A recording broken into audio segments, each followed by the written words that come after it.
Well, good evening, everyone. I am Mayor Erica A. Stewart, and I'm here to say that all of our council members are here in person. And to kick off our meeting, Councilmember Marks, will you do the pledge?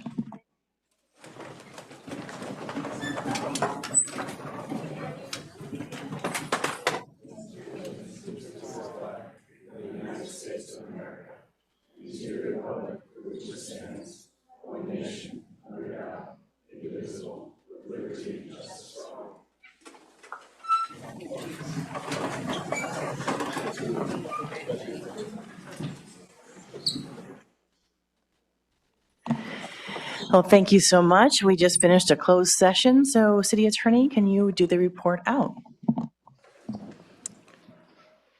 Thank you, Madam Mayor. The council did meet in closed session on one matter of anticipated litigation, one potential case, and there was no reportable action taken.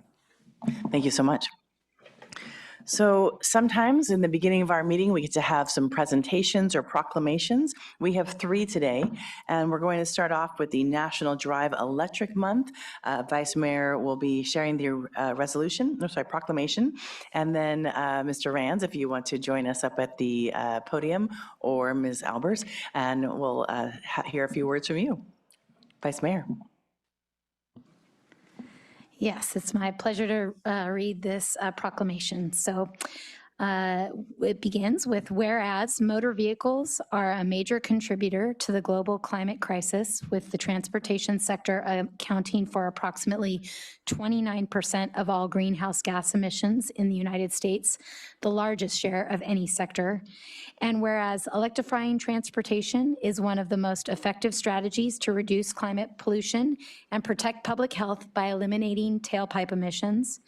And whereas the SLOW Climate Coalition, the SLOW APCD, and the Central Coast Clean Cities Coalition are assisting the city and its residents to become carbon-free by organizing Drive Electric Month events in our community.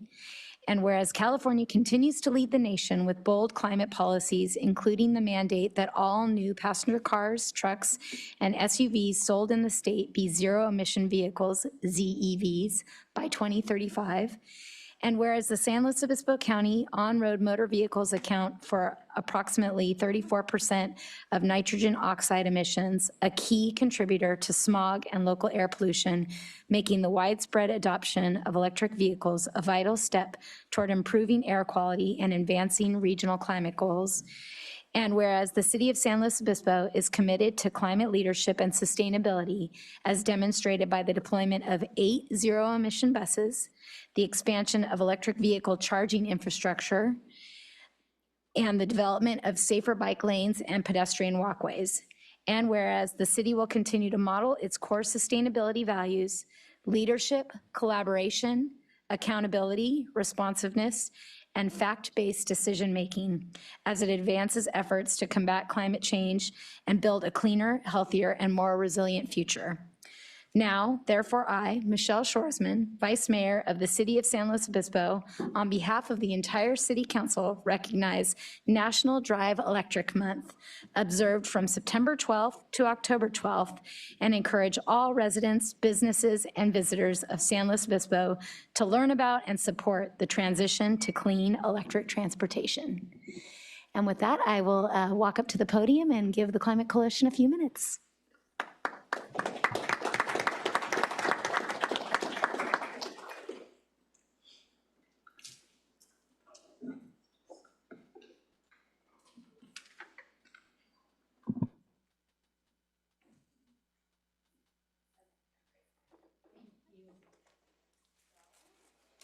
Good evening, Mayor. Good evening, Mayor and council members. My name is Laura Albers, and I'm honored to accept this proclamation on behalf of the SLOW Climate Coalition and the City of SLOW in recognition of National Drive Electric Month. This proclamation underscores our community's commitment to clean transportation and climate action. We're grateful for the city's continued leadership and for the partnership of local organizations, advocates, and residents who are helping make EVs more accessible and visible throughout our region. In fact, in tonight's agenda, you will look at entering into contract with PG&E and their fleet program for the city's Corporation Yard electric vehicle charging project, which I must say is perfect timing right now for National Drive Electric Month. But National Drive Electric Month is more than just a cause for a proclamation. And we do have several opportunities for our community to get involved, learn more, and choose greener transportation alternatives for themselves. As shown on the slide above, next week, Tuesday, from 6 to 8 p.m. at the SLO Library, folks can get lots of information and identify resources to help them consider an electric vehicle purchase and discover that there are cost savings to electrifying their home as well. Next Thursday at our downtown SLO Farmers Market on Choro Street, we have partnered with the city and some other organizations to host our annual EV showcase, where many different electric vehicles will be on display for people to check out, potentially even including the city's electric forklift or something like that. We'll see. Come check it out. And then on Saturday, we'll host our EV Expo at the Madonna Inn, where people can test drive multiple EVs and learn to utilize all available rebates and incentives to make their purchase or lease affordable before the federal tax credit ends on September 30th. So don't delay. Join us next week. I look forward to seeing all of you out at least some of these events next week. And we thank you for this recognition and for continuing to support a vibrant, just, and resilient San Luis Obispo. Thank you. Thank you so much. Well, next up, we have yesterday kicked off Hispanic Latina Heritage Month, and we have the proclamation for whereas Hispanic Latina Heritage Month is a month-long celebration of Hispanic and Latina history and culture, serving as an important reminder of how much strength we draw as a nation from our immigrant roots and recognizes that Hispanic Latina heritage is American heritage. The city of San Luis Obispo has a diverse population in which the Hispanic Latina population makeup is 18.8% and are the largest ethnic group in the state of California with 15.6 million Hispanic Latina people calling it home. Whereas Latina identifying residents of the city of San Luis Obispo enrich our schools and our neighborhoods through diverse language, vibrant artistic expression, culinary traditions, music, dance, and storytelling, cultural contributions that strengthen the shared fabric of our local identity and bring joy, beauty, and connection to all. The leadership, entrepreneurship, and participation of Hispanic Latina community members as small business owners, taxpayers, and consumers contribute profoundly to our local economy, while their hard work and dedication ensure that San Luis Obispo City thrives as a more inclusive, diverse and welcoming place for current and future generations. Throughout our history, our Hispanic Latina communities have fought inequalities and injustices, shaping the social, political, and economic landscapes. As we reflect on the past year and look ahead, we recognize and are grateful to the Hispanic Latina community who help keep our city vibrant and prosperous, and to the many organizations who work collaboratively, wow, today's hard, to support inclusion and belonging for all. Now, therefore, I, Erica A. Stewart, Mayor of the City of San Luis Obispo, on behalf of the entire City Council, hereby proclaim September 15th through October 15th as Latina Hispanic Month and urge all community members of the City of San Luis Obispo to join me in honoring this remarkable community and their essential contributions. Demetrio, do you want to meet me up front?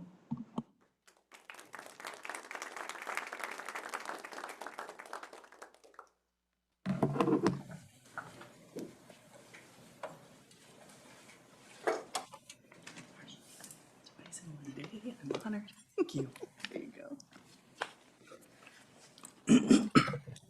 Thank you, Madam Mayor and council members. It's an honor. It's really great to hear this in the city of San Luis Obispo and how supportive San Luis Obispo City is. The reason why we're now referring to Latina, it's more inclusive, gender inclusive. Let me read this so I'm not losing time. So it's a neutral term, and it's a lot easier for us Spanish speakers. The word Latinx comes from the American English word, so it's a lot harder for Spanish-speaking members, community members, to refer to themselves as Latinx. So the "e" comes in for our Spanish-speaking. With that the Latino Outreach Council has been active since 1994. We've been able to help out Cuesta College students with scholarships. We were also able to use our insights of the community to invite everybody in the community as we celebrate Dia de Muertos. That is the November 1st, and that is upcoming. You do not have to be, Latin. You do not have to speak Spanish to attend this event. It is open to the community, to the public. We encourage you to join us all to learn about the culture, the roots. And again, thank you. Gracias. Shindavi ino. I hope everybody in here understood the first two words. And the Shindavi ino is Mixteco. That means thank you. And those are the three languages that you will hear from our MCs during that event for Dia de los Muertos. Thank you. Thank you so much.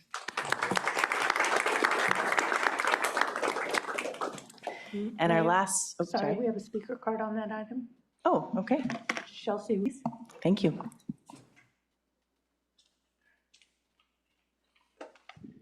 Hi, I'm Chelsea Ruiz, and I'm a community member, and I am here to just speak in support of this proclamation from the city of San Luis Obispo. So I've lived in San Luis Obispo for 12 years with my husband and 2 school-age children, and they attend San Luis Coastal Schools, and I'm just so grateful to the city for this proclamation and for recognizing this month as Latin Hispanic Heritage Month.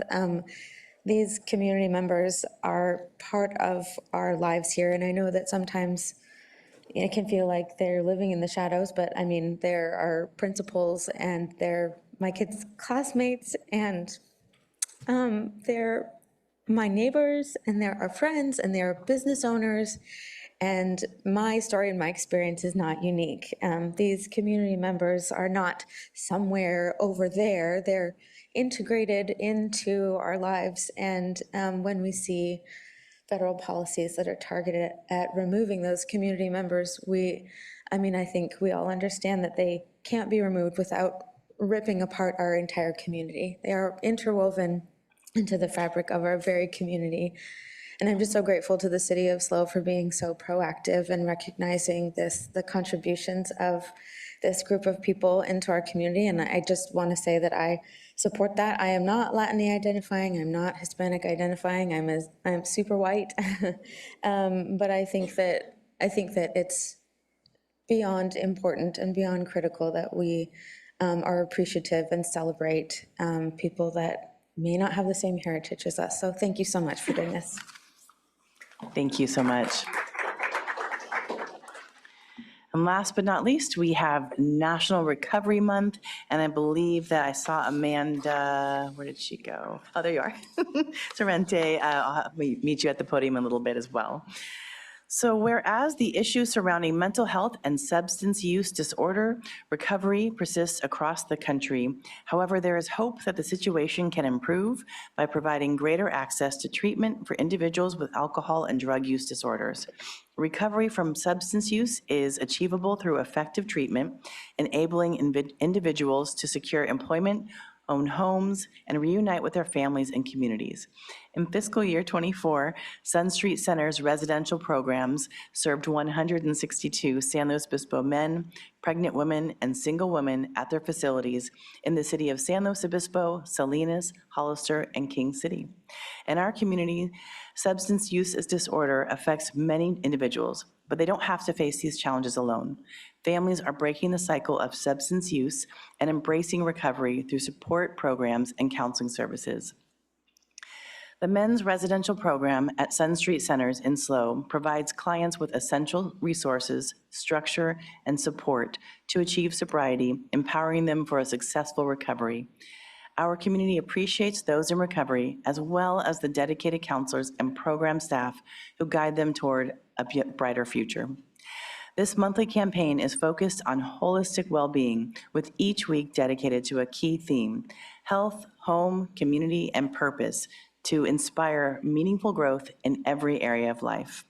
So now therefore, I, Erica A. Stewart, Mayor of the City of San Luis Obispo, on behalf of the entire City Council, proclaim the month of September as National Recovery Month and encourage all residents to promote the benefits of drug and alcohol treatment and recovery and to support community treatment programs.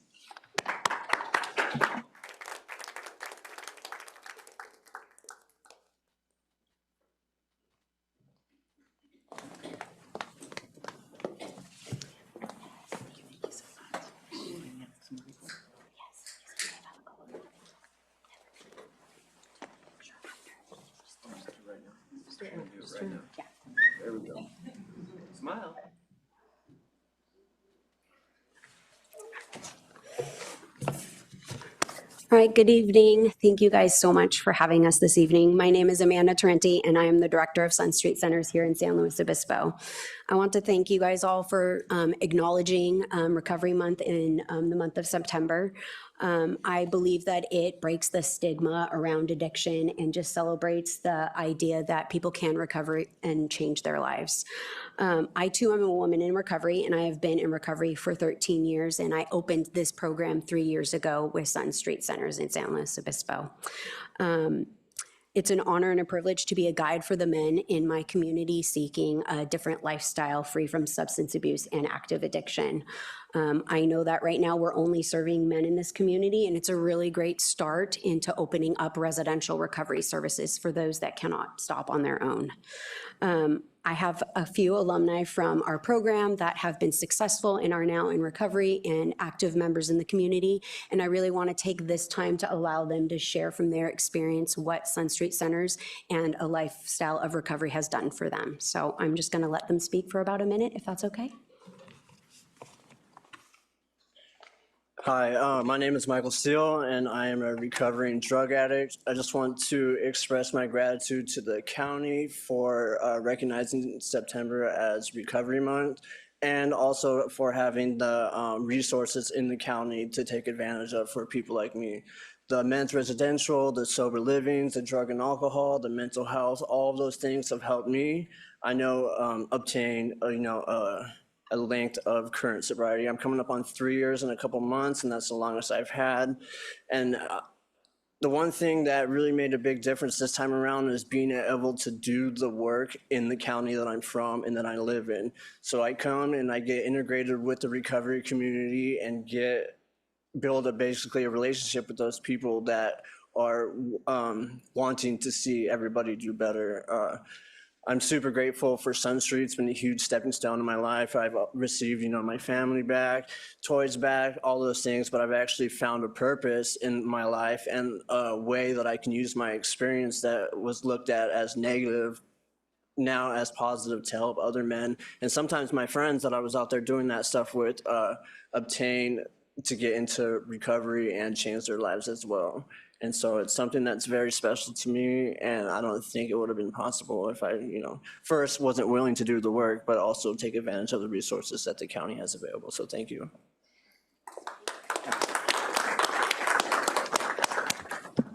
Hi, my name is Tyson Nguyen, and I'm a Sun Street alumni. My sobriety date is June 18, 2024. That is the day I entered Sun Street. After years of being homeless, on drugs, and coming out in and out of the jail system, I found myself here at 40 Prado Homeless Services in San Luis Obispo, where I made my way over to Sun Street Center. Today, I am back at 40 Prado Homeless Services, but not as a homeless participant, but a full-time employee for CapSlow. That should speak volumes about the care that I received at Sun Street Center, because sorry about that.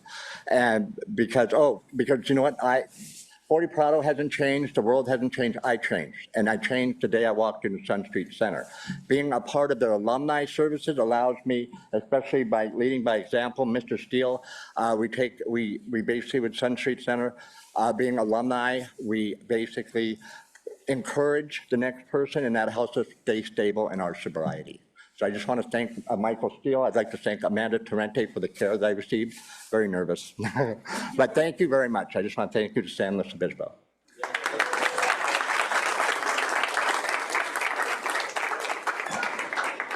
Thank you for sharing your stories and for helping our community. Mayor, I'm sorry Yes. again. I had missed one of the speakers for the previous Oh, proclamation, so I'd like to bring her up now. of course, absolutely. Okay, Monica Garcia. Thank you and good evening to everyone. I'm honored to be able to recognize the immense and incomparable impact that the Latina people have not only on our small community in San Luis Obispo, but in California and in our country as a whole.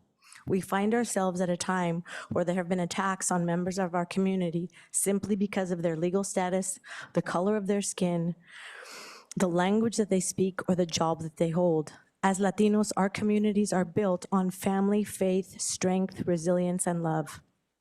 Without us, our community would not have the foods we eat, the profitable small businesses, the local hospitality services, resources, and infrastructure, and the vibrancy that it holds today. Take Latinos out of the equation, and there is stagnation. While from different backgrounds, we are united by the promise of a brighter future together. Thank you to San Luis Obispo for this proclamation, for standing strong and for standing behind the Latina community tonight. Gracias. Thank you so much. Well, now we get back down to business. We have our city manager report, and before I say that, I want to make sure that I've noticed some people have been coming up for their public comment slips.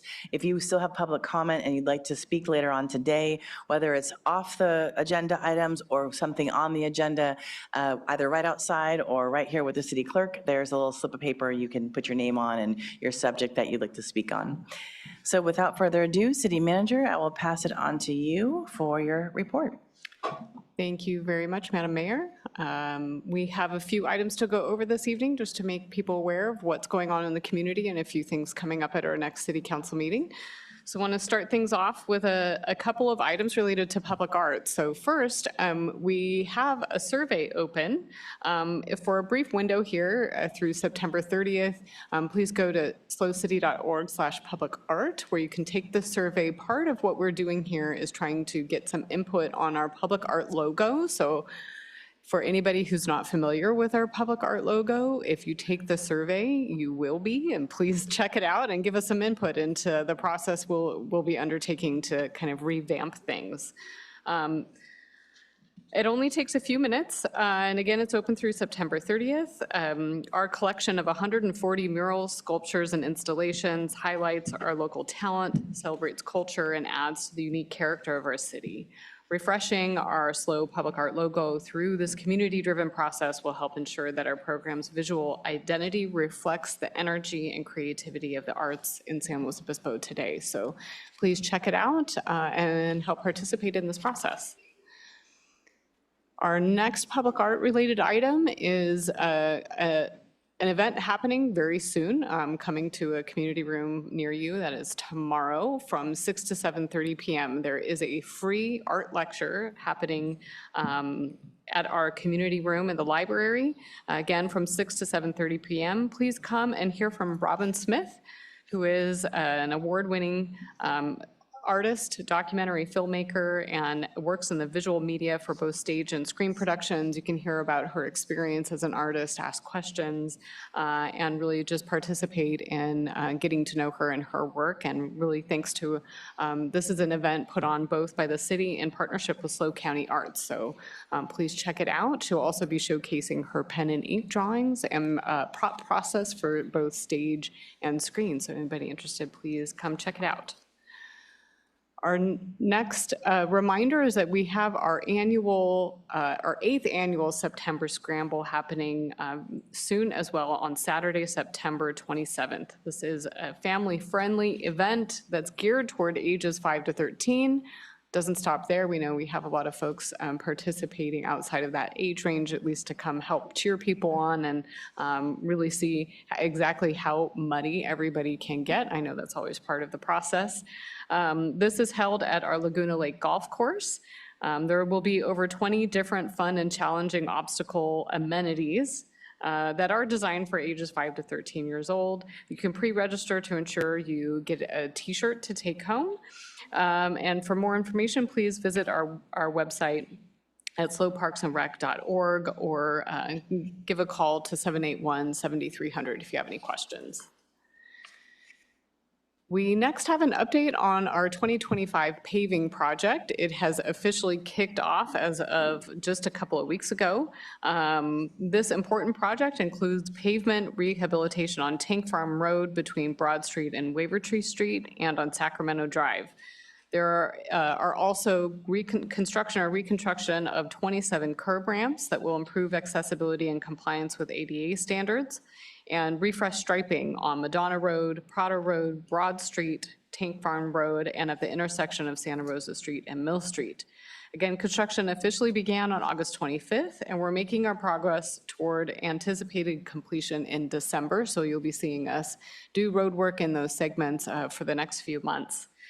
So far, we've completed some striping work at several locations, including the intersection of Santa Rosa and Mill and along Broad, Prado, Tank Farm, and Madonna. If you've seen kind of a more alive and clear striping, that could be part of this project. Over the next 2 weeks, crews will continue with curb ramp replacements at more than 10 additional locations along Tank Farm, starting at Broad and then moving east toward Wavertree.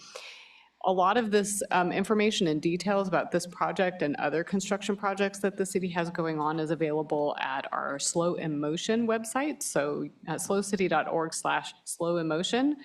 You can also subscribe to email notifications or by following our hashtag Slow in Motion on social media. So if you have any questions directly, there's a website email address up there, slowinmotion@slowcity.org. Or you can always call us at 783-7887. Our next slide falls into the category, at least for me, of, hey, what's that? Because that was the question that I asked our staff, noticing, and maybe some others have noticed as well, a kind of fence structure put up near the Bob Jones Bike Trail that is visible now from Highway 101. So we thought we'd take the opportunity to answer that question for anybody who, like me, is, hey, what's that? This is part of, it's a large sound wall that was recently put up along the Bob Jones Bike Trail. It's a measure taken by the city to address noise created by a project we are undertaking there. That project is drilling a new groundwater well. The sound wall encloses the east side of the construction area to prevent disturbances in the neighborhood to the east of there. Other measures that will be implemented during the well drilling include traffic and pedestrian control, pollution control, and compliance with a robust mitigation monitoring and reporting program. So this project is part of the Bob Jones Trail Groundwater Project. It's a 3-phase effort by the city to clean groundwater contamination and improve long-term resiliency of this resource for the city. Once the well drilling is completed, we will also, we've got a number of monitoring wells we'll be installing, and then a whole cleanup process that we'll be undertaking for that water. The final stage of the project will be a production well and pumps and a groundwater treatment facility, all toward a goal by the end of 2026. We will have a brand new water source for the city, which is pretty amazing. These new wells and treatment facility will be able to provide what we estimate to be about 12% of our drinking water in the future. So if it all comes together, just at least for me, from that, hey, what's that question, it is our future water source. So very exciting to bring that forward. And the next few slides, we just want to make sure folks are aware of some items that we anticipate bringing to the City Council at our next regular meeting on October 7th.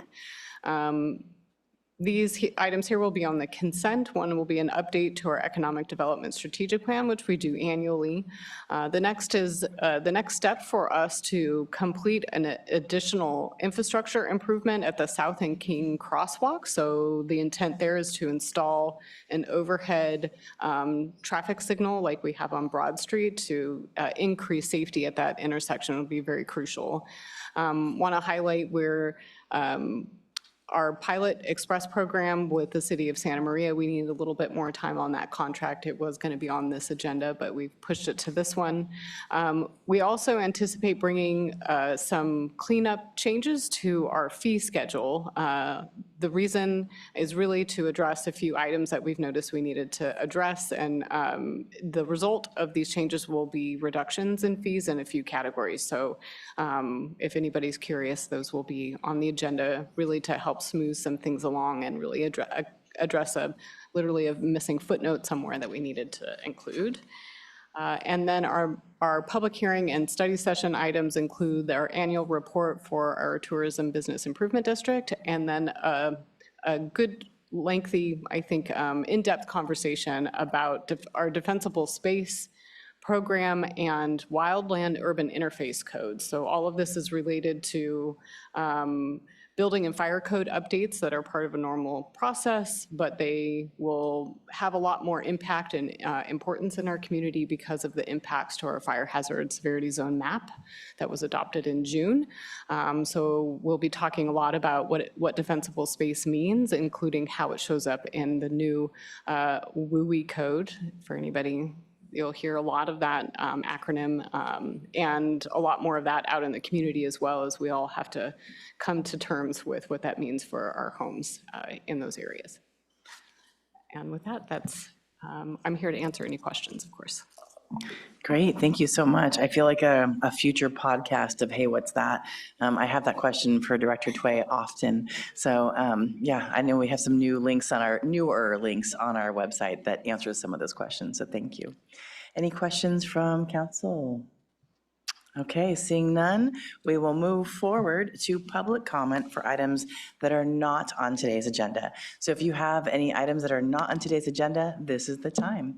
City Clerk, do you have any commenters? Yes, we do. We have 6 speaker cards. So the first 3 are Jonathan Ayala, Sarah Sanders, and Camille Smith.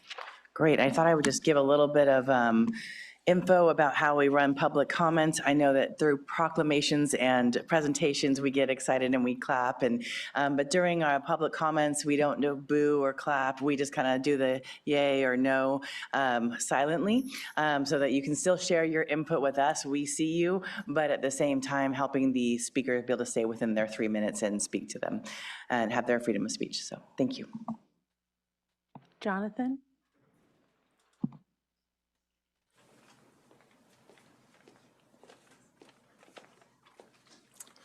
Hi, good evening.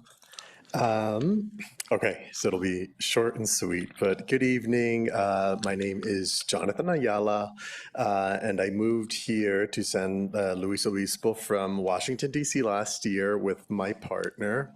I work in HIV advocacy and policy, and my partner is a professor at Cal Poly.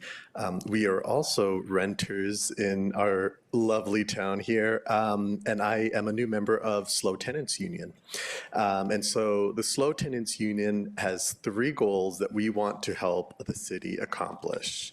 1, we would love to help you all accomplish closing the loopholes in existing state laws. That would be AB 1482, the Tenant Protections Act of 2019, so that it covers more households in SLO. 2, we would love to protect households from no-fault evictions. And number 3, update and expand health and safety requirements.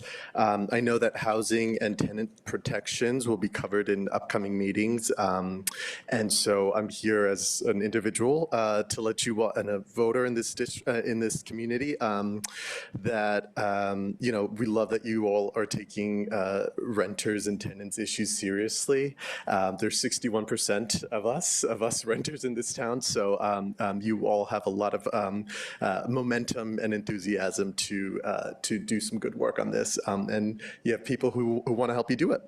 So thank you for your time, y gracias y buenas noches. Thank you so much. And thank you. Sarah Sanders and then Camille Smith. Good evening, Mayor and City Council members. My name is Sarah Sanders. I'm here on behalf of the San Luis Obispo Council of Governments.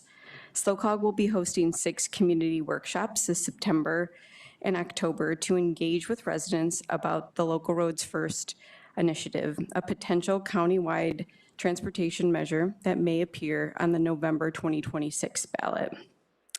These workshops are designed to give residents a chance to meet directly with SLOCOG staff, learn about how our county's transportation funding challenges, and share our priorities for local roads, infrastructure, and safety projects.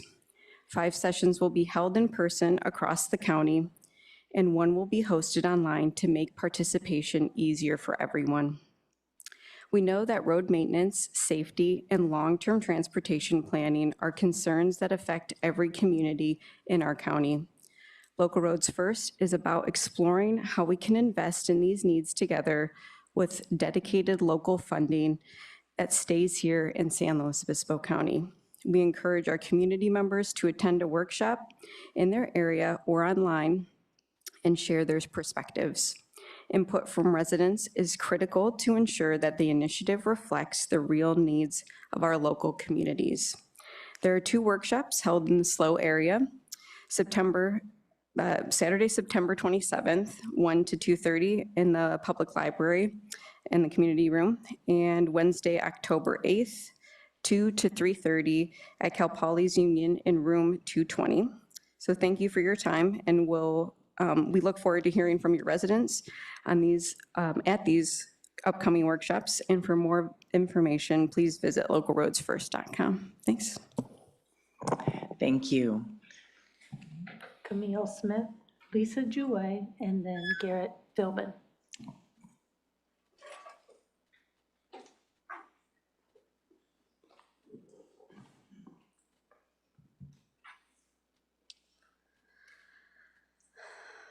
Hello, Council.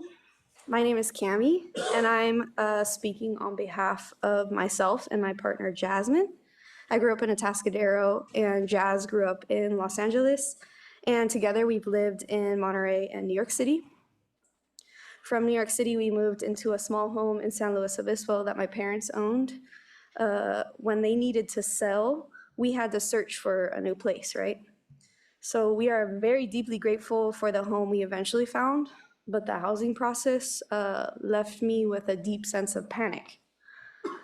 One reason is our family includes 2 dogs. One of them is a pit bull, and it took us 7 months, no joke, 7 months to find a habitable place that felt even remotely within budget and that would accept our pets, specifically the pit bull. With all that effort, we're now paying more in rent for less space than what we were in New York City, Manhattan, just months before moving here. So it's not like it was back in like 2021, right after 2020, right? Because I know some people will try and say that. We were fortunate to have the flexibility of time because my parents own the spot, but I constantly worry if our landlord, our very nice, kind landlord, asks us to move, where would we go? How long would it take us? And would I even be able to stay in San Luis Obispo? And I work at Cal Poly. I earn slightly more than the city's median household income of around $66,000, which I'm sure y'all already know, which means we fall in within at least half of the households here. And despite that, finding an affordable rental was incredibly difficult and stressful. I'm so grateful to have a partner to share rent with. It's a huge privilege. But if I were a single household tenant, I would not be covered under the State Tenants Protection Act because my landlord is a non-corporate individual, which I love, by the way. We need more of those. Although the exact numbers are unknown, because from what I have learned, data has not quite yet been collected, or at least publicly shared. Single-family rentals are generally estimated to make up at least nearly half of homes in San Luis Obispo. This means that an unknown share of our neighbors are without the protections of just cause eviction rules. I'm going to give a pretty specific recommendation compared to some of the 3 things that they have already outlined beautifully. So I respectfully urge the council to consider extending tenant protections to cover single-family households owned by non-corporate landlords. And in order to support both tenants and landlords. Thank you so much. Thank you. Lisa Jouet, Garrett Philbin, and then Olivia is our final speaker on this item. Greetings, Mayor Stewart and city council members and staff. I live in San Luis Obispo. My name's Lisa Jouet. I've lived here for a long time. I'm a member of the SLO Tenants Union. And I don't want to repeat what was already said, but I agree with it. I wanted to just tell all of you that I have had a lot of years of experience as a renter, and I've had good experiences and I've had bad experiences. One of the bad ones, which I thought was unique, my long-term landlord, over 10 years, kept every little bit of our security deposit. And the place looked good. So in the last 5 years, I've learned more about renters' struggles and renters' rights. And I've learned more that that is not a unique story, not for me and not for anyone. A lot of people are misled, a lot of people are mistreated, a lot of people are illegally evicted. So yeah, asking the same ask that my fellow tenant union peeps asked. And I also would like to urge the city to move forward with a rental registry. I think that if our goals as a city are to, many goals, but like to ensure safe housing and to prevent homelessness, we need data. So we need to analyze the data, we need to look at the data, we need to support renters, and also join the other cities in California that have done so. There are a lot of them. I've been doing my research, so. I also want to just quickly thank you for Ask SLO. I've been using it, so thank you. Thank you. It's a pretty fabulous service, I have to say.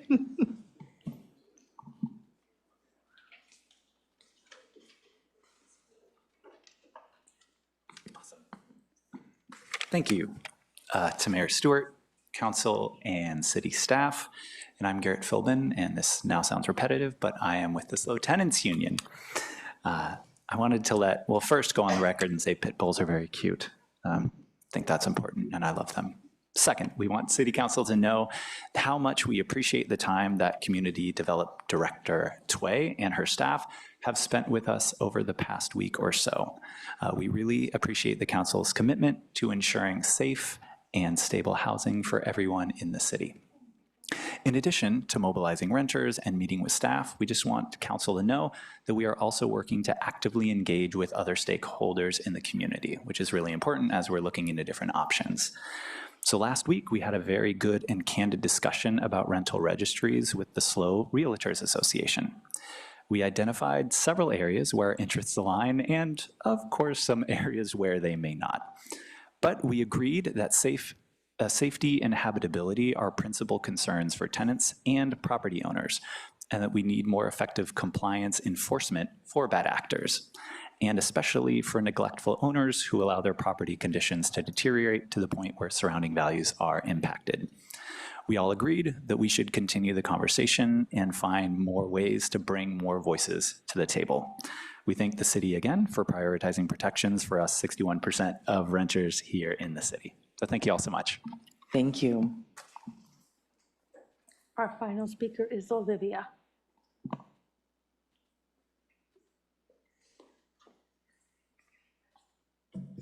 Hello, council members. My name is Olivia Hansel, and I am here to talk about my experience as a renter in San Luis Obispo. I've rented in SLO for 4 years. I've lived in homes with all non-corporate landlords as a student for 2 years, and then as a young professional for the past 2 years. My last rental I shared with 4 other young professionals in SLO. In SLO, I believe there's a misconception that the word renter is synonymous with the word student, and I'm here to say that is not true. I've lived in homes in SLO where my roommate's shoe has completely molded over in their closet, where my room was so wet that my paper posters started to mold and slip off my wall. In my last rental, the landlord painted over a moldy bathroom ceiling. I've lived in a home where my landlord tried to charge us $50 when we asked for routine maintenance.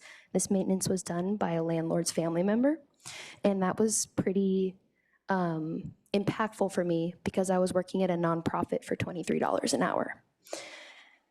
Unfortunately, I believe I'm among the majorities of renters in SLO with this experience.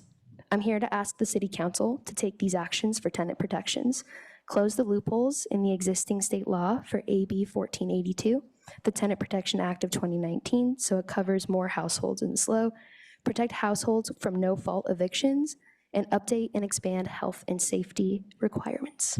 Thank you. Thank you so much. Any other speakers? No, there are not. All right, we will move forward to the consent agenda. This for items that are not considered controversial. I'll ask now if my council members would like to pull anything. I see Councilmember Marks.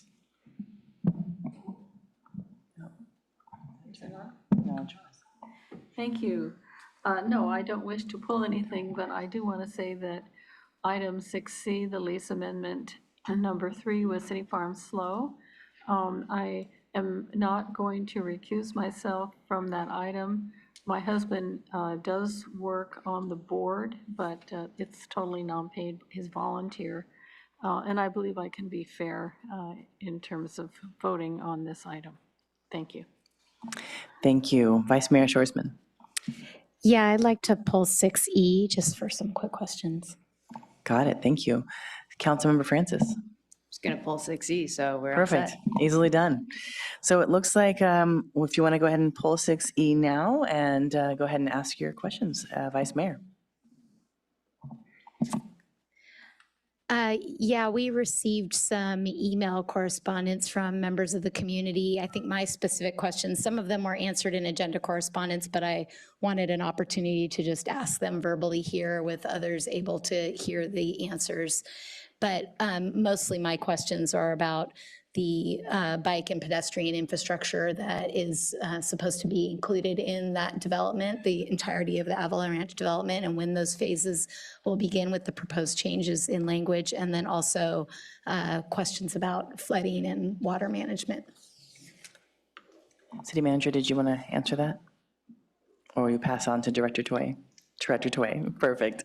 Come on up. Good evening. I'm actually going to pass it off to our supervising civil engineer, Gabe Munoz Morris, who can much more eloquently explain the answers to your questions than I can. Thank you. I appreciated the email and correspondence as well. I'm a little taller than Director Toy. Good evening, Mayor and council members. I know there were some questions from community members about some of the transportation improvements along Buckley Road, as well as some of the other improvements for the project. They centered around timing for the widening of Buckley Road, as well as a bicycle bridge on the southern side of Buckley Road. As you may recall from the reading of the staff report, as well as previous communications on the project, originally the widening of Buckley Road and the bridge on the southern side were tied to other phases, not phase 5. The bridge on the southern side was originally tied to phase 2. That was previously agreed to be moved back to phase 4 in conjunction with the construction of the widening of Buckley Road, as originally phase 4 was intended to go before phase 5.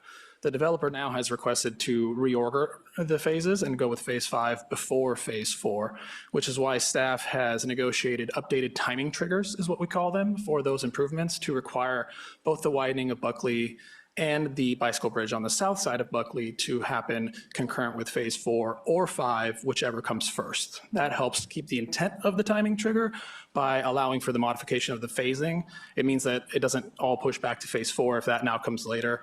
It has to happen at the same time in the overall project. It's just which phase goes first is what triggers it, basically. So I believe you said it was originally supposed to, the bridge and the frontage road improvements were originally supposed to happen with phase 2? Is that correct? The bridge on the south side was originally tied to phase 2, that's correct. So what phase are we in construction right now? That's a great question, yeah. So the development has predominantly finished all construction of homes in phase 1. All of the public improvements are effectively in for that phase. They're building homes in the phase 2-3 area. That map was recorded earlier this spring, and they're pursuing the recordation of the phase 5 map, which is what I'll call the southeast corner of the project on the other side of Tank Farm Creek. That's the map that's presented to you tonight for approval. So if phase 2 and phase 3 are already in construction, why do you have any clarity on why that bridge hasn't been under construction yet? Yeah, so the bridge on the northern side is still tied to Phase 2, so that has to happen in conjunction with the construction of Phase 2. The bridge on the south side was previously moved to tie with the widening of Buckley, which was tied to Phase 4 previously. That's why that bridge hasn't happened. The reason for that at that time was that it was deemed to be less impactful for residents, especially on the south side of Buckley, to do the widening and the bridge all at the same time versus do a widening project and then come back later with a bridge project, because there is a right-of-way acquisition and a temporary construction easement that's needed for that bridge, and those negotiations are ongoing right now. So the timing wasn't going to work to do the bridge earlier, so that's why it's the attempt was to do it all at once. So for the layperson, that's a lot of kind of technical jargon and terminology around timing. How, for folks that kind of expected those improvements to have happened already, how can we ensure that they will happen and in a timely fashion? And do we have any kind of estimate on that? Sure. So the construction of the bridge and the widening of Buckley have to have been completed prior to the issuance of permits for the 50th cumulative unit under the proposed timing trigger of both Phase 4 or Phase 5, whichever comes first. So before it was Phase 4, now with Phase 5 coming ahead, we wanted to be sure that those improvements didn't then lag further behind with Phase 4 coming after. By tying it to either Phase 4 or Phase 5, whichever comes first, the timing intent for the overall project as originally envisioned stays the same effectively. So they could build 25 units in Phase 4, 25 units in Phase 5, or 50 and 0, 0 and 50. It's 50 units. You got to have that bridge in. That's the timing trigger. Okay. And then maybe you could talk a little bit about the drainage and concerns about flooding in that part of town or that south of there.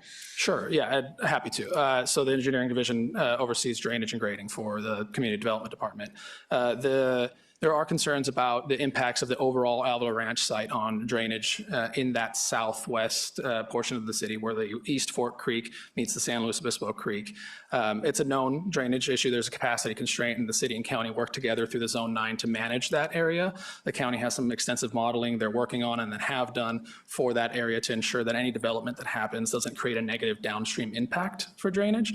The Avila Ranch project is no different. It's in the city's jurisdiction now. There was a master drainage study prepared for the overall project, and they have to do what's called peak management for drainage, which is in a big storm, you have to hold some of that back and meter out that flow so that it doesn't just wash into that creek prior in a way that it wouldn't have prior to development. So you have to compare the pre and post-developed condition and ensure that the project is not augmenting drainage coming off site in a post-development condition. So the main peak management basin for the Avila Ranch site is the big basin that's located in Park A, which is the long park down in the southwest corner of the project near Vatchel and Buckley, that intersection. That's the peak management basin for the overall site design. There are other stormwater features throughout the project that were envisioned in the overall drainage report that was prepared for the project at original approval. And the design firms have been including those improvements in their design plans for each phase as they've been going through the design and construction of the project. Okay. Did you have some other questions?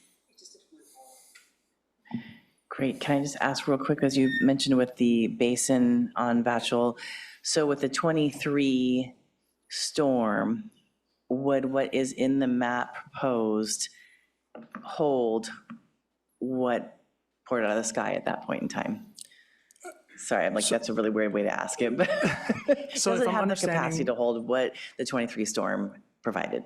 Correct, yeah. So the peak management per our drainage design manual, which is out of our waterways management plan, which is how we, as the county and city, govern development in the San Luis Obispo Creek watershed, you have to compare the 2-year through the 100-year storm event, and you have to mitigate impacts through all of those different variable storms. And the 2023 storm was between a 25 and 100-year storm, depending on intensities and duration. So that basin is sized for that level of storm and beyond. Perfect, thank you. And thanks for your patience with my weirdly worded question. Councilmember Francis. Yeah, thank you all for your questions. Just a quick follow-up. I know there was some concern from the community about land acquisition and some challenges that are being faced with that land acquisition on the widening and the bike infrastructure. And if I'm hearing you correctly, essentially they're not allowed to go beyond building 50 units in stage 4 or 5 without that being acquired. So there's not a scenario where they're allowed to continue building if that land is not acquired. Correct. That's the current timing trigger. They have to install that improvement to continue to get permits from the city. Okay, thank you. Thank you, Vice Mayor. I think that's all my questions. I guess my concern is still about the flooding, right? There was a lot of water there in 2023. And I guess I'm trying to understand, my understanding is that that development just needs to account for the water that would be moved through its area. Does it need to account for all of the water that comes through that area, whether it comes from upstream or downstream or from another direction? I mean, there's a lot of confluences that come into that area right there and a lot of waterways. And my understanding historically is that's part of the reason for some of the flooding that occurred. I'm not a water expert by any stretch of the imagination. So how can we ensure, and some of that area where there was flooding is in county jurisdiction, and we are in Avila Ranch is in city jurisdiction. So how do we ensure, beyond just the mitigation measures that are occurring as a responsibility of the construction of Avila Ranch, how do we ensure that we make improvements to what could impact that area going forward? Again, not maybe a very eloquently asked question, but just worried in general about flooding in that area going forward. Sure.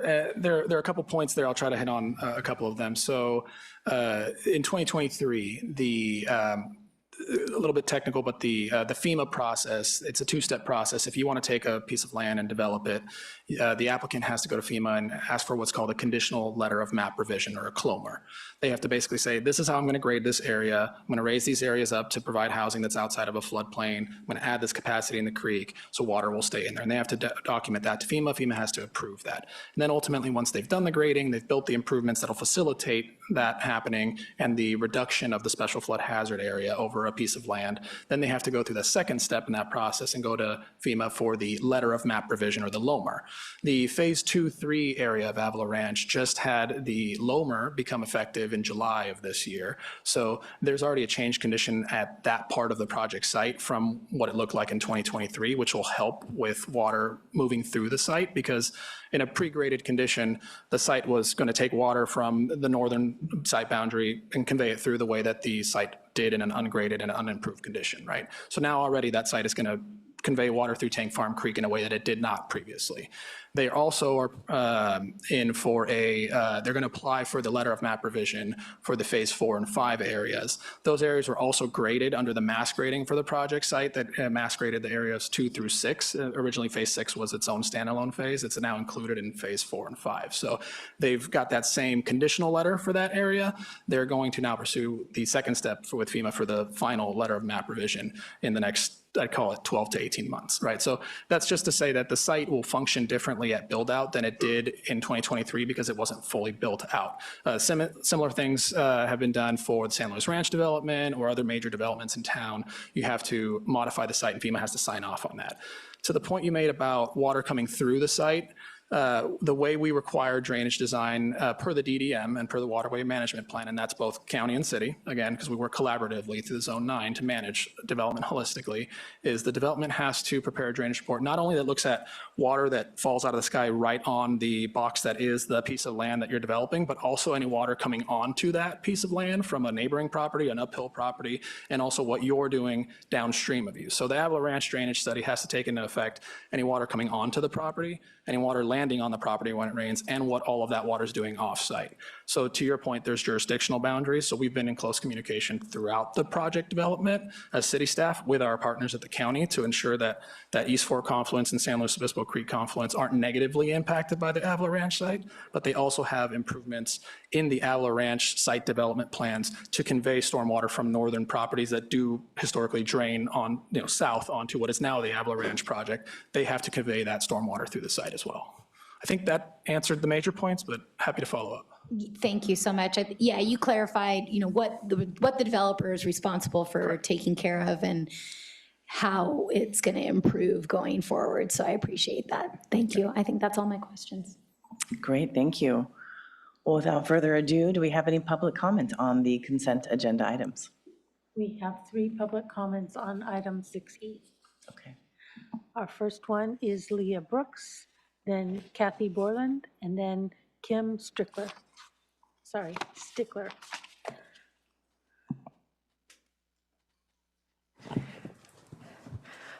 Good evening. I remember well when Avila Ranch was approved in 2017 after a very lengthy public process. Buckley Road was a popular bike route back then, and the bicycle community knew it would no longer be safe for bikes without full bike lanes to the airport. The developer was required to build bike lanes to the eastern boundary of the development, and replacing the current bridge on Buckley was ruled out because of the very high cost. Instead, the proposal was for a bike tour on a drainage pipe eastbound and a detour through the Avila Ranch multi-use pathway westbound. It's been 8 years. The bike lanes from Vachel to the eastern boundary have been delayed and delayed. The developer doesn't even have an agreement with the property owner for a detour around the bridge. You can understand our frustration. Thank you. Thank you.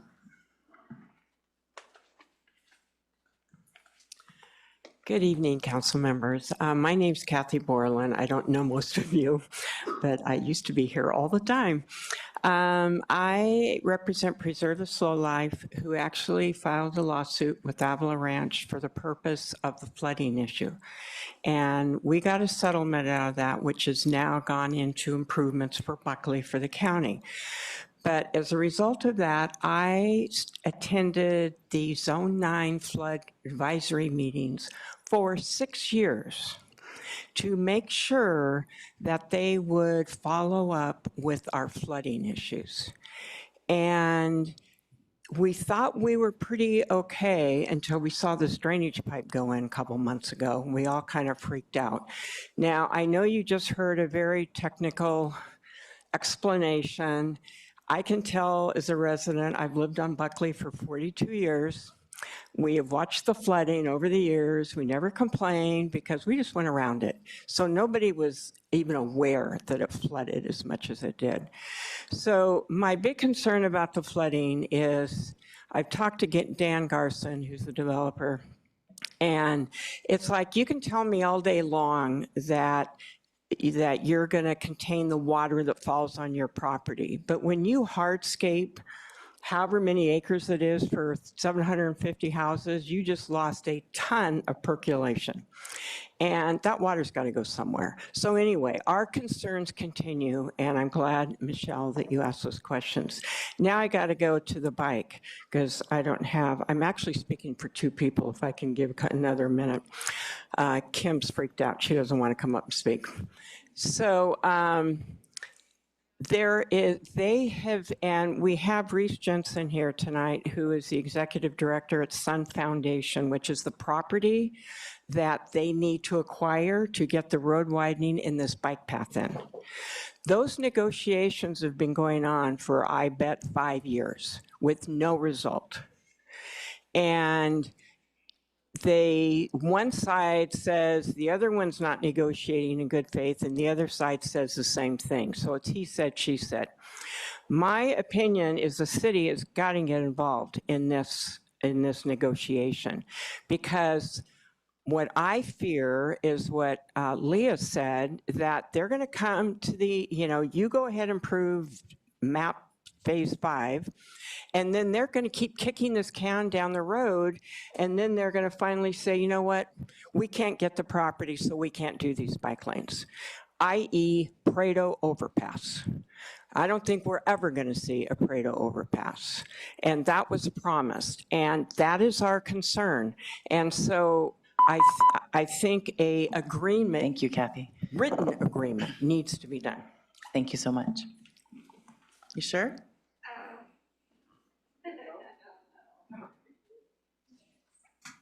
You got this. We're all here for Let me you. just introduce her. Kim is horses right there at Stable, right at this intersection. Okay, go ahead.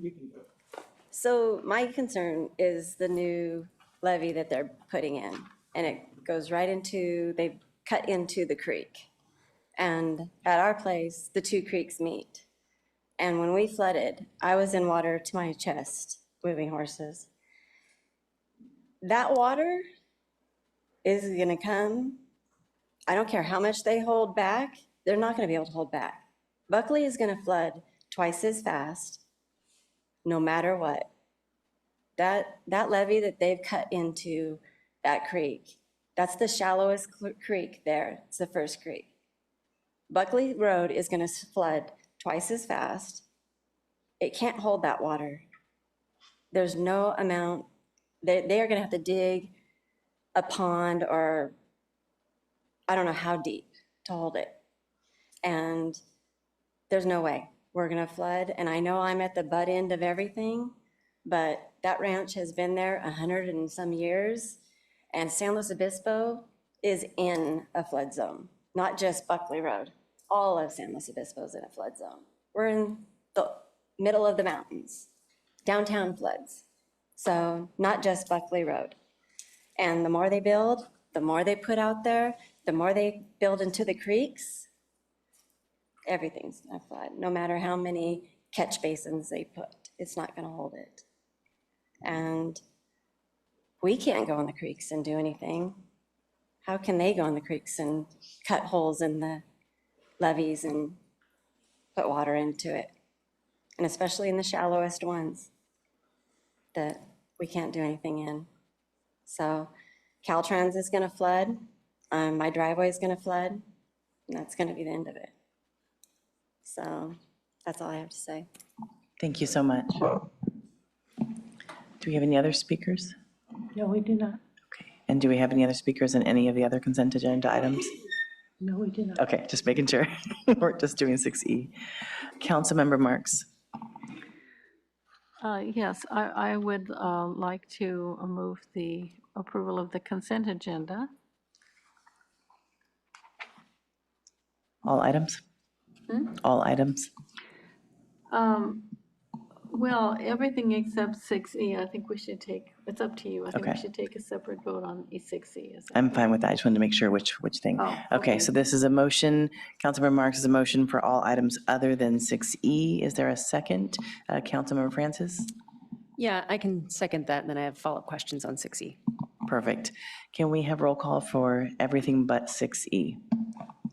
Councilmember Marks? Yes. Councilmember Francis? Councilmember, sorry, I didn't change it. Councilmember Boswell? Yes. Vice Mayor Shoresman? Yes. Mayor Stewart? Yes, the motion passes 5-0. Thank you so much. Now moving back to 6E, I believe there's some questions that either we will probably need Director Tway up here or City Manager, I'm not sure. Who would like to go first? Councilmember Francis, looks like. Yeah, just one additional follow-up, and this might be for Munoz Morris or Tway or City Manager here. Is there a way to condition the filing of the maps on the acquisition of the land? I'm a little concerned about that we're hearing about the amount of time that's already gone into the negotiation. And while there are currently conditions in place for it to be constructed before the next 50 units after the filing of the map, I'm a little bit worried about the history here, and I'd like to get a little bit more information.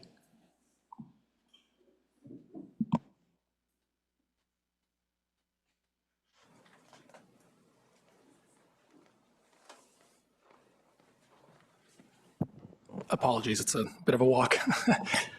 So the question was if you can condition that the developer actually have an agreement in hand before we accept the map. Unfortunately, Is that a possibility?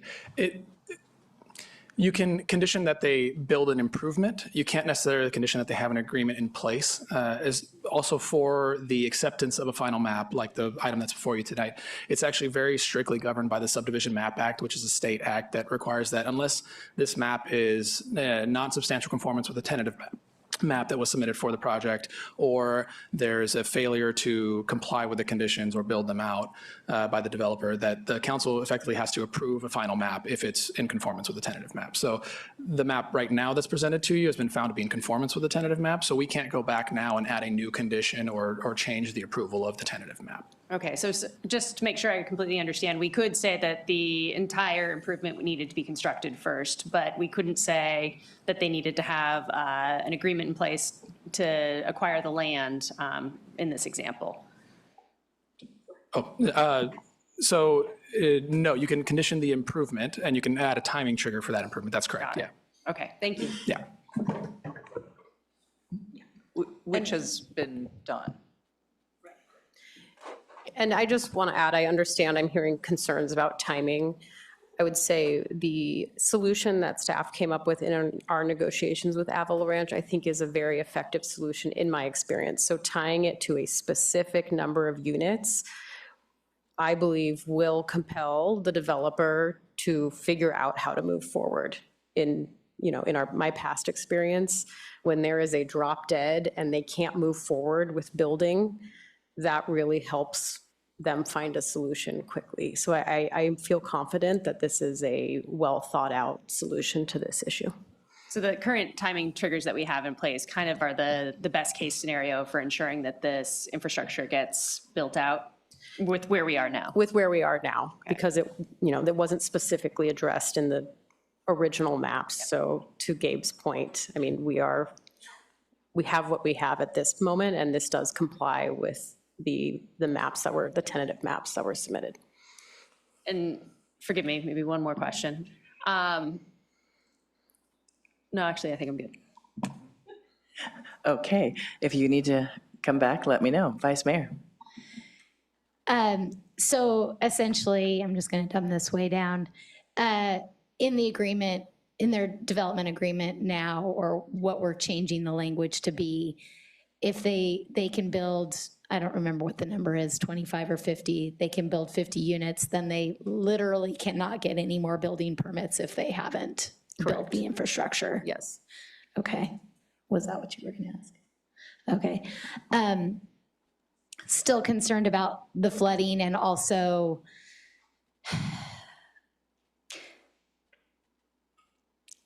feeling like this is the final approval.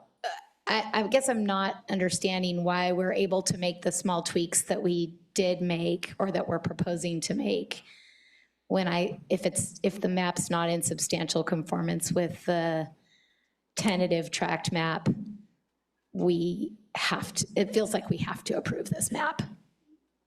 But we're still able to make changes. Because you can't make changes to the map.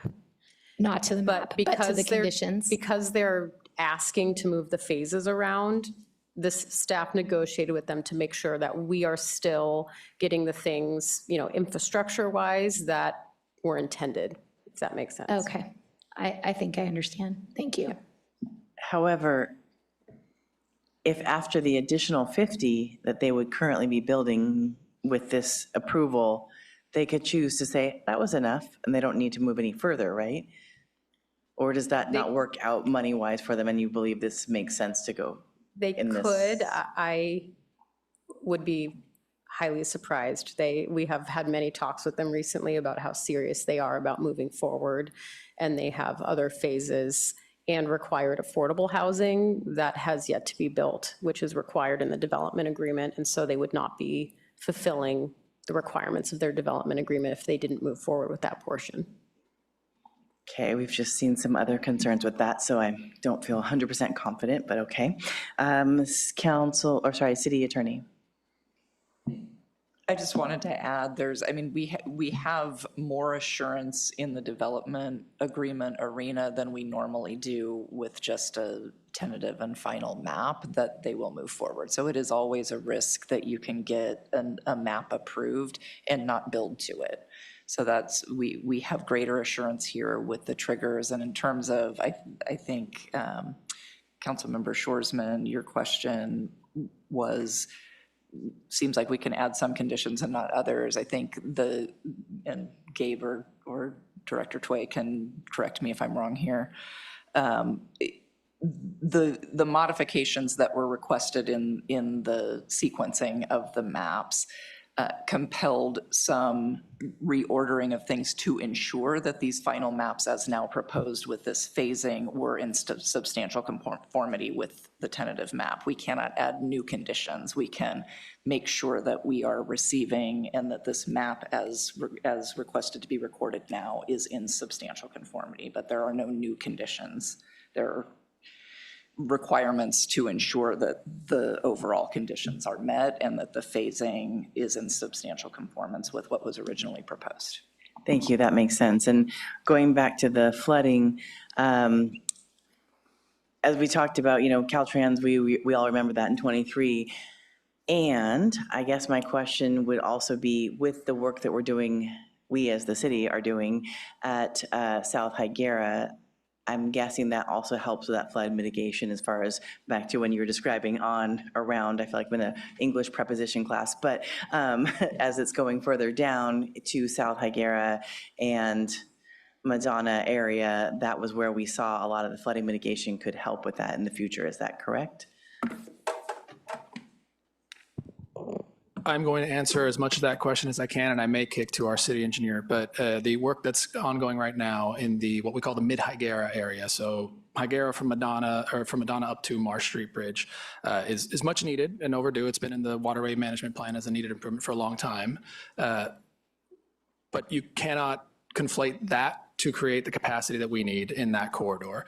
That project at best handles a storm event of 25 years or less, actually. That area will still remain in the 100-year floodplain because we have a severe capacity limitation in San Luis Obispo Creek through that reach. So unfortunately, as much as I would love that project to create that level of capacity, it won't create the level of capacity to remove that area from the 100-year floodplain. It will be better than it was in 2023 with the additional bypass channels and additional capacity built in, but it will not get us to where we need to be to completely remove that area from a flood zone. So I think what we're trying to figure out is how to help the community feel confident in the pre versus post grading from this Avila Ranch project, and then the additional, as mentioned earlier from the public commenter, the hardscapes that are going in now as a balance or a non-balance for the flooding. How does that work? And I think that's the hardest part, that we're trying to make sure that we can help the community feel confident that this is safe for them. Yeah, I think an important thing to remember is the south part of town, the area near the Avila Ranch site, the county unincorporated area on the other side of Buckley, on the south side of Buckley. That area, including originally the Avila Ranch site, was in the 100-year floodplain. It has a special flood hazard determination over it. With the Avila Ranch project, they are able, through the Clomer-Lomer process that I was explaining, remove portions of their site from that. And then through our drainage design guidelines, they cannot negatively impact somebody downstream of them. That does not mean that they have to or can solve the drainage issues in that reach of the East Fork and San Luis Obispo Creek. So while they can't make it worse, that was an existing issue with drainage in that area. They can't contribute to it, but that area south of Buckley, which is unincorporated right now until it potentially develops one day or has some other kind of drainage improvement, will continue to be in the flood zone. Thank you. I think that was the key right there that we needed, or that I needed. Councilmember Francis. Yeah, I may be misremembering the details from the last Zone 9 meeting, but wasn't there really nice modeling available that showed kind of the reduction in depth in that particular area based on the new grading plan and the whole waterways management plan? Yeah, that's a great question. I was at that meeting as well. So the county's flood control officers did do some modeling to determine whether the improvements from Avila Ranch either helped or did not help. And what we would expect is that they helped. And what they would determine is through the extension of Buckley Road all the way through to South Higuera, as well as some of the on-site stormwater detention that they've done, the flooding condition is actually better than the pre-project condition through that reach where the bridge over Tank Farm Creek is. The water elevation's lower and it does recede faster in a flood event.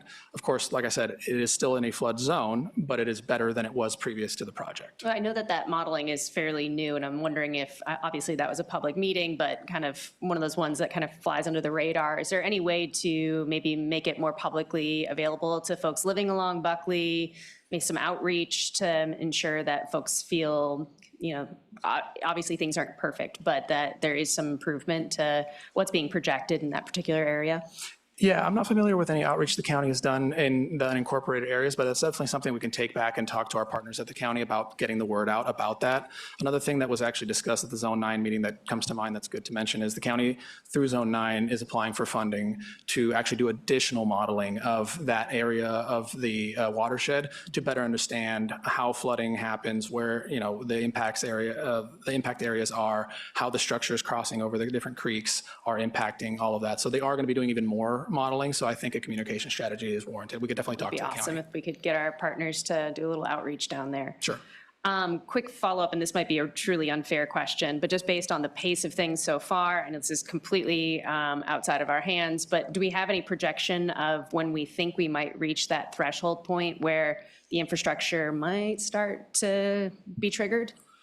I know, it's really unfair, but. It's asking for a number out of the sky a little bit. Given the pace that the developer is building at right now they've built 160 homes in the overall project site. They have, I believe it's 64 under construction and 60 in permits with the city. They seem to be moving at a quick clip right now because they've ramped up for phase 2 and 3.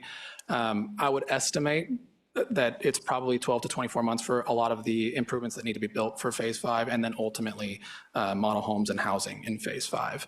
A good thing to remember is with a final map approval like this, the developer is required to enter into a subdivision agreement because they're not actually front loading the construction of all the streets and curbs and gutters and sidewalks.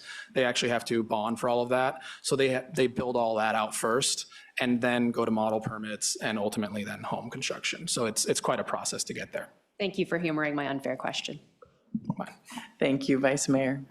Your question was not unfair at all, I don't think. I think I tried to ask for a timeline before, but I think he was hesitant to give me one for the obvious reasons. I completely understand.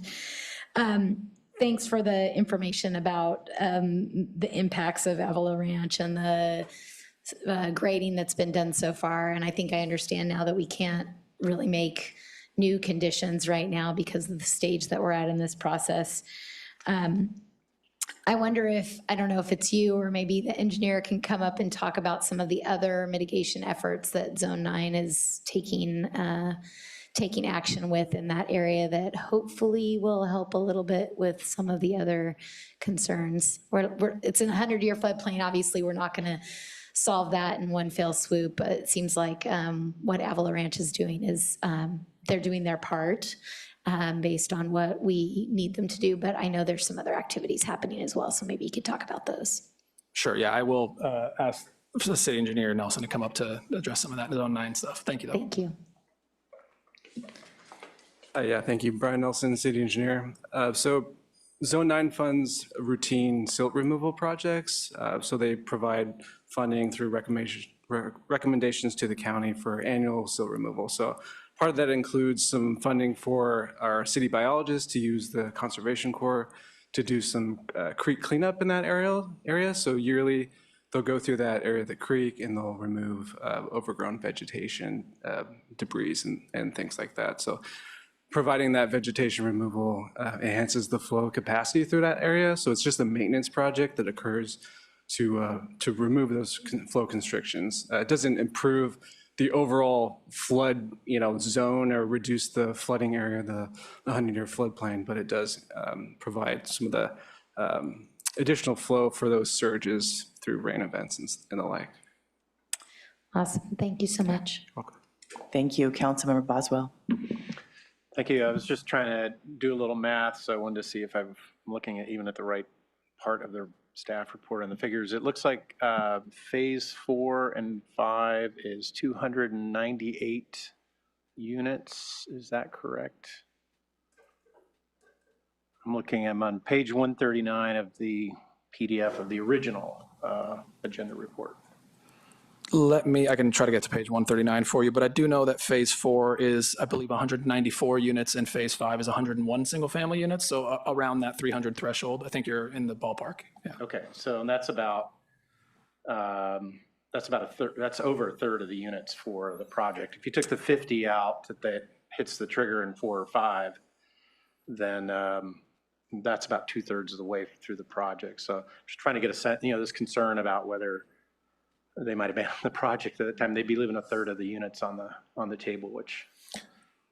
Yeah, the overall unit count is 740 for the Avalanche project as entitled. So if you take 50 out of that 300, you're leaving approximately 250 of that 740 on the table. So approximately 2/3 of the way.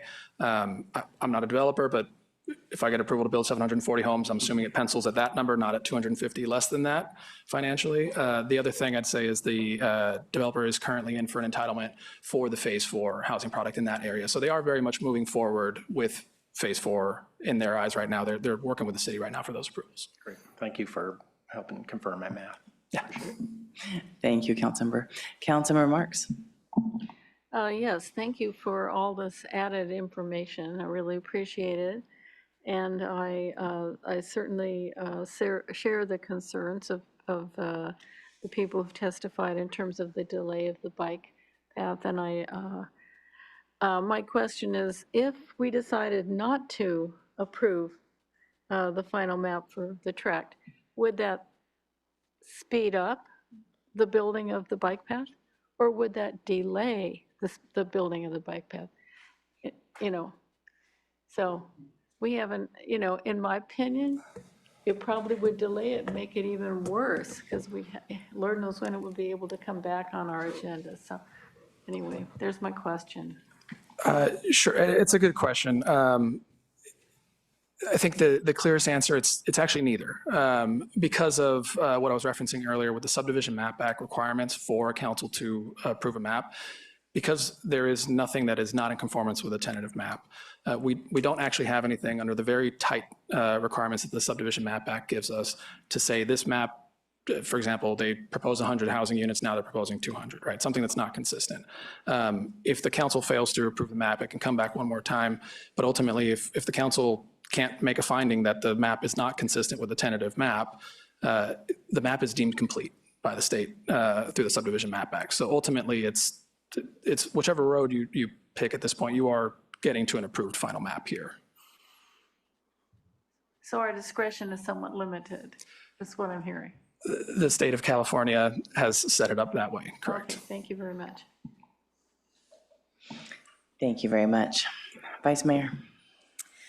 Well, given that, and I do appreciate staff's efforts to try and make more clear in the agreement those touch points when things have to happen, so that maybe, well, they will happen. I don't envy staff. I know that it ends up falling to you to make sure that the development agreement is upheld, but it seems like we have limited options. So at this point, I'll make the motion, I guess, to approve 6E.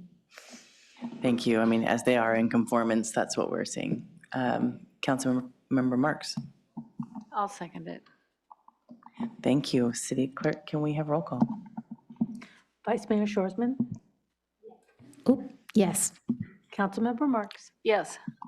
Councilmember Francis? Yes. Councilmember Boswell? Yes. Mayor Stewart? Yes, thank you so much, Mr. Morris Munoz and Director Tway and City Attorney for answering all of our questions and helping make that as clear as possible. So thank you. With that, we'll take a 10-minute break. We'll see you back at 7:10. All right, so thank you for the break, and we are headed back to our business meeting, our public hearing and our business item. I do want to say, I forgot to mention on the consent agenda items, I am very thankful Jim Gardner and Stone Ramage, they are joining our Administrative Review Board and our Mass Transportation Committee. And I'm just always really pleased at how many people continue to volunteer for the city and help us continue to move our community forward. So thank you very much to Stone and Jim. And we will come back to Luke Schwartz and Brian, and we will talk about potentially adopting a resolution of necessity declaring certain real property interests necessary for public purposes and authorizing the acquisition of said property in connection with the California and Taft Roundabout project. Back to you, Brian. Good evening, Mayor and members of council. Before you tonight for your consideration is a resolution of necessity for the California and Taft Roundabout project identified in the city's general plan active transportation plan, and draft Vision Zero action plan as a critical safety and circulation improvement. The intersection experiences significant congestion and a history of collisions, and a single lane roundabout has been identified as the preferred solution, consistent with state and federal safety guidance. Since 2018, staff has pursued good faith negotiations with the property owners at 578 California Boulevard, but an agreement has not yet been reached. I want to note that eminent domain is not a process that the city frequently pursues, and staff and consultants have dedicated significant effort to avoiding this outcome. Adoption of this resolution would authorize initiation of an eminent domain proceedings while still preserving the opportunity for continued negotiation. Transportation Manager Luke Schwartz has prepared tonight's presentation, after which council will have an opportunity for questions and to hear from the property owner if they wish to speak. Also present is outside legal counsel to address any questions on an eminent domain legal process. And with that, I'll turn it over to Luke Schwartz. Thank you, Brian. Good evening, council members. Again, Luke Schwartz, Transportation Manager. As Brian mentioned, we also have Gina Danner with Richards, Watson, and Gershon, our outside legal counsel, who I will likely defer to if there's specific questions about the legal process that are outside of my area of expertise. Again, as Brian mentioned, the item before you tonight is consideration of a potential resolution of necessity. The purpose of the hearing tonight is to hold a formal hearing to consider adoption of the resolution, receive evidence as presented in the staff report through staff presentation and public testimonials from anyone that wishes to speak on the matter. And ultimately, if the council finds sufficient evidence as presented to support adoption of the resolution, I'll just note that a 4/5 vote of the council is required to pass that resolution. A little background on this specific project. The location we're talking about here is the intersection of California Boulevard and Taft Street. It's just south of the Cal Poly campus. As you see on the images here, it's right off the 101 southbound ramps. On the west side, you've got the Union Pacific Railroad line and the Railroad Safety Trail. And as Brian mentioned, the intersection is failing operationally. It's been congested and very difficult, particularly during the middle of the day, to try to make turns from Taft Street onto California Boulevard. With that, you see a high crash rate. It's been reported in numerous previous traffic safety reports, as well as our draft Vision Zero action plan is having a higher than average collision rate. Majority of those collisions you see are broadside or T-bone collisions that would have a higher propensity for severe injury or worse, which is the trends we've been seeing out there. Again, as Brian mentioned, we have numerous city plans that have been adopted that identify a roundabout as the preferred solution for this issue. Just to affirm the safety concern here, this is a photo just from this last year of a broadside collision that happened at this intersection. The project history, we've been working on developing a roundabout project starting in 2016 with development of initial engineering, planning, environmental review, and preliminary discussions with the adjacent property owners. In 2018, we initiated formal right-of-way negotiations with 2 offsite properties that were needed to facilitate construction of the roundabout. In 2020, we took a pause. As you can recall, we shifted priorities and staffing resources were focused on a lot of different things. In 2023, about 2 years ago, we kind of restarted the right-of-way negotiations process. And to date, we really haven't made any substantive progress, which is why we're presenting the item today to potentially take a more direct path to obtain the right-of-way needed to facilitate the construction of the roundabout, as good faith negotiations haven't resulted in any fruitful outcomes. There are 2 properties adjacent to the intersection that are needed to facilitate the roundabout. The property at the northeast corner that has the 7-Eleven and the laundromat, we've already successfully obtained the right-of-way needed from that property. The property that we're focusing on today, the subject property is at 578 California Boulevard. This photo shows the location. It's about a half-acre site. The current use is a multi-tenant retail building. There's some restaurants, some retail uses. There's a private parking lot with approximately 26 off-street parking spaces. And the owners are the Patel family, who hold the ownership through a trust, who we've been negotiating with over the years on this project. This photo just gives an example, if you're not familiar with the site, of what the property looks like at this time. This exhibit shows the right-of-way that's needed at this property to facilitate construction of the roundabout. I'll walk through kind of the color coding for reference here. The red area represents 2,182 feet in permanent right-of-way take that is needed to construct the roundabout. The yellow area is about 763 square feet of a temporary easement. This is essentially the area that our contractor would need access to be able to physically construct the permanent improvements. And then the purple area is really along the two driveways. It's needed to complete the paving and tie-ins for the paving work within the driveways. And again, the yellow and purple areas are temporary easements. Those would be used just during construction, and we believe they're needed for approximately an 18-month period. This graphic just roughly shows the approximate limits of the existing public street right-of-way shown in blue. As you can see, a notable portion of the existing landscaping on the property is actually in the current public street right-of-way. The red dashed line shows the approximate location of the ultimate right-of-way limits with construction of the roundabout. In addition to the temporary impacts you'd see with any kind of substantive construction project, including noise, temporary traffic delays, pedestrian detours, flagging. In terms of permanent impacts on the property, the most notable impact would be a reduced landscape area, including removal of 4 existing trees on the property. I will note that the project would be proposing the installation of more than 20 trees in this intersection as a final outcome. We'd be relocating the existing kind of gateway monument sign at the corner out of the way of the improvements. And I also want to note that there's about 8 existing on-street parking stalls on Taft Street that are public street parking. And the majority of those, unfortunately, would be eliminated with the roundabout construction. We believe at least 5 of those would be eliminated permanently. There would be no reduction in any of the private off-street parking stalls as part of the project.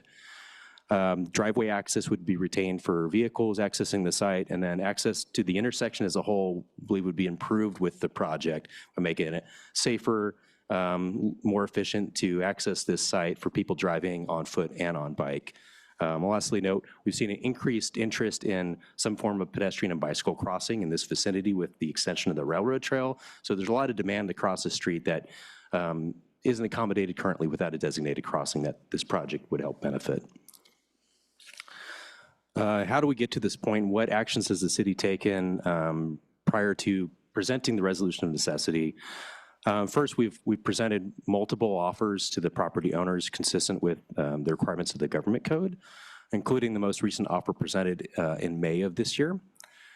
And then we've also sent a legal notice and letter to the property owners in August notifying them of the city's plan to conduct this hearing and informing them of their rights, including the right to attend and speak on their behalf at this hearing. In order to adopt a resolution of necessity, there are 4 kind of key findings that the government code requires the agency to make. I'll kind of walk through each of these 4 briefly. They're also documented in detail in the staff report. First, item A, the public interest and necessity require this project. The project need, I think, was pretty well articulated. There's operational challenges, there's congestion, and documented safety issues at this intersection that warrant improvements. Also, a roundabout is the preferred solution as adopted in numerous city plans, setting the precedent for this as a preferred project at this location.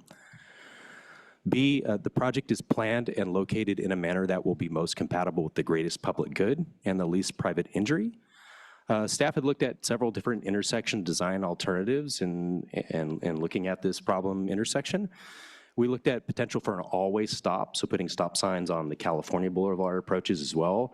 That ultimately wasn't recommended or feasible because that increased congestion and made the intersection very congested, including on the California Boulevard approaches. We also looked at potential for a traffic signal. While a traffic signal might have a smaller footprint and provide acceptable traffic operations, the safety benefits to the community would be at a lower level than with the preferred project for advancing the roundabout. And it would be inconsistent with our adopted plans and policies. I'll briefly highlight the city's circulation element, and in our engineering standards, we have a formal policy saying a roundabout is our city's preferred design choice when we would otherwise be reconstructing a new intersection where a traffic signal or always stop might otherwise be considered. So we have some policy precedent supporting a roundabout as a first option. This slide just briefly shows the kind of safety benefits of a roundabout compared to a traditional signalized intersection or unsignalized intersection. The graphic on the left just briefly shows the number of conflict points for drivers and for pedestrians at a roundabout versus a typical intersection. You can see a lot fewer dots. So that's one of the reasons a roundabout has documented safety benefits over a traditional intersection. There's a lot fewer conflict points, and where those conflict points exist, the conflicts happen at much slower speeds. On the right, according to the Federal Highway Administration, on average, converting an intersection from stop control like currently exists at California and Taft to a roundabout on average reduces the rate of fatal and injury crashes by over 80%. By comparison, converting a traffic signal to a roundabout in a similar context has a similar level of benefit in terms of reducing fatal and severe crashes. So you might still have some crashes, they happen in ways that people aren't catastrophically injured or worse.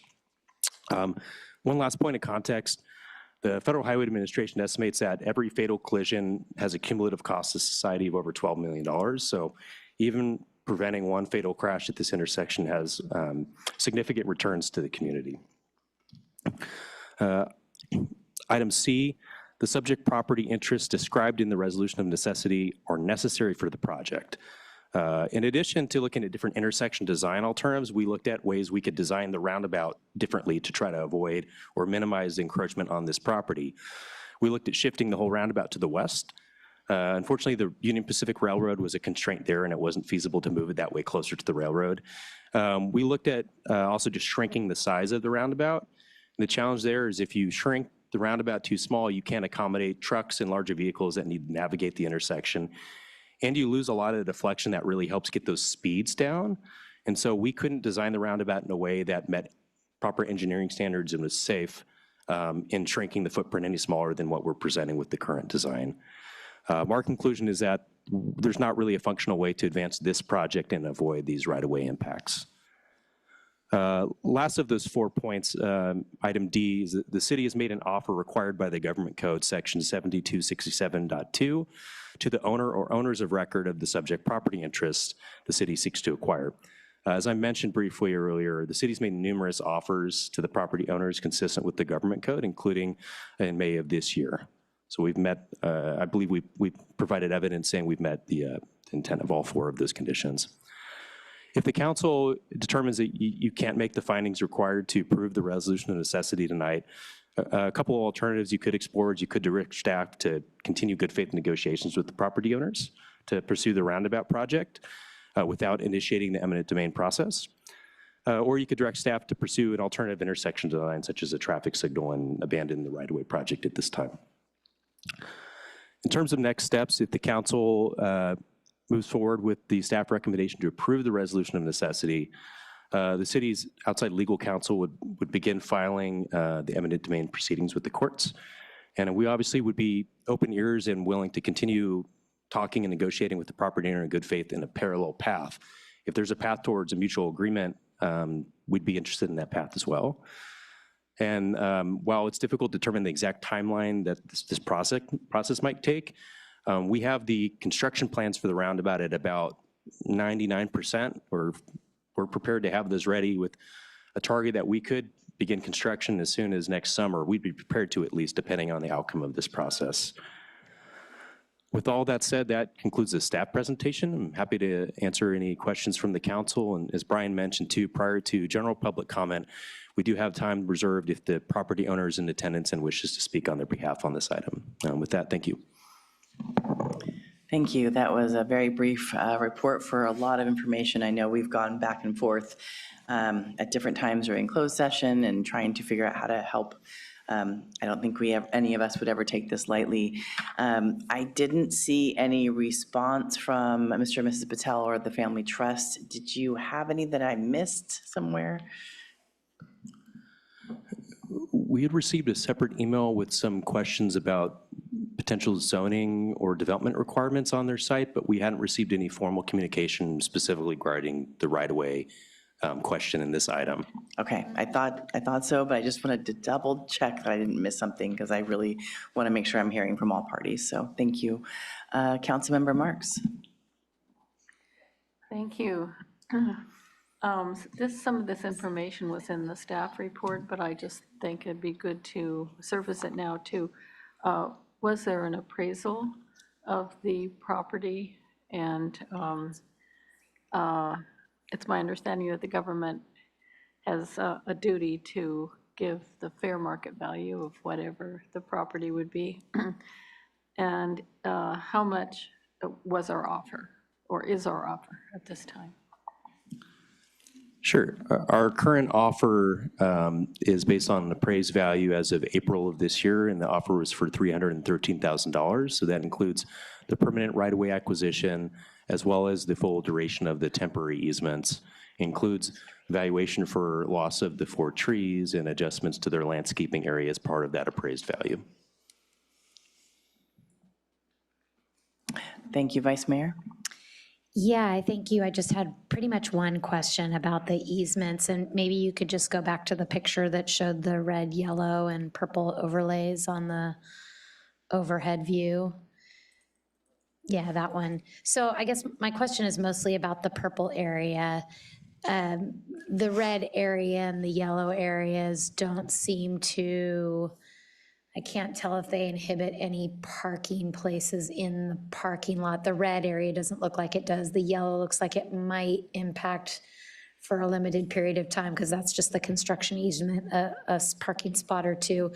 The purple areas seem like they could inhibit the driveway. So I'm just wondering what accommodations, if any, we make. We don't permanently, I wouldn't want us to permanently block off for 18 months access to the parking lot for those businesses. So how does that work? That's a good question. The active work in those areas would not take up every single day of an 18-month duration. There might be incremental access. The most impactful duration of that would be when they're actually doing paving work to repair the pavement and tie in and conform to the new grades. What we typically do is make sure that we're retaining at least one driveway if there's multiple driveways on a property open. We also have flexibility where feasible to schedule certain phases of work outside of peak business hours. So for example, we might have flexibility to do some of that paving work out in the evenings so that it's less disruptive to their tenants and their guests and visitors.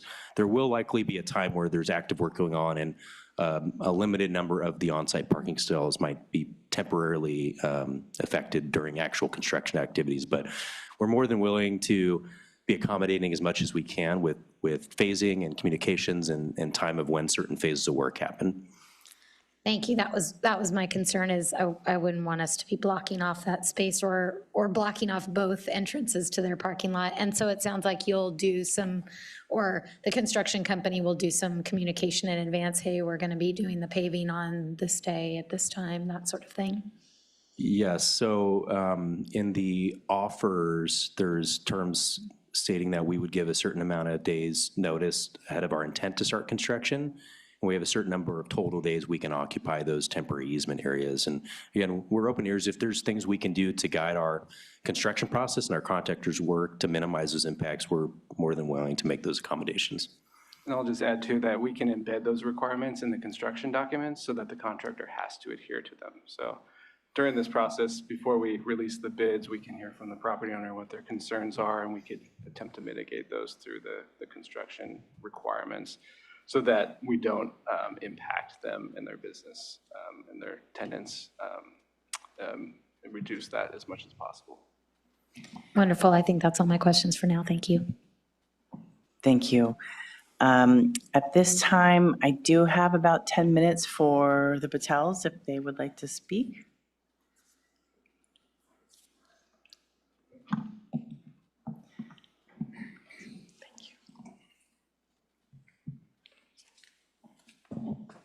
Yeah, this is Kirit Patel. I'm the owner and my manager here.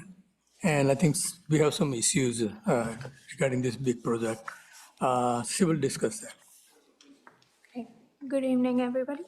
The only concern we have is, as you know, and thank you so much for addressing that question, because we had, as you are looking at the purple, if they block that, and as you know that it's a tight spot, I don't know how they are going to manage the traffic.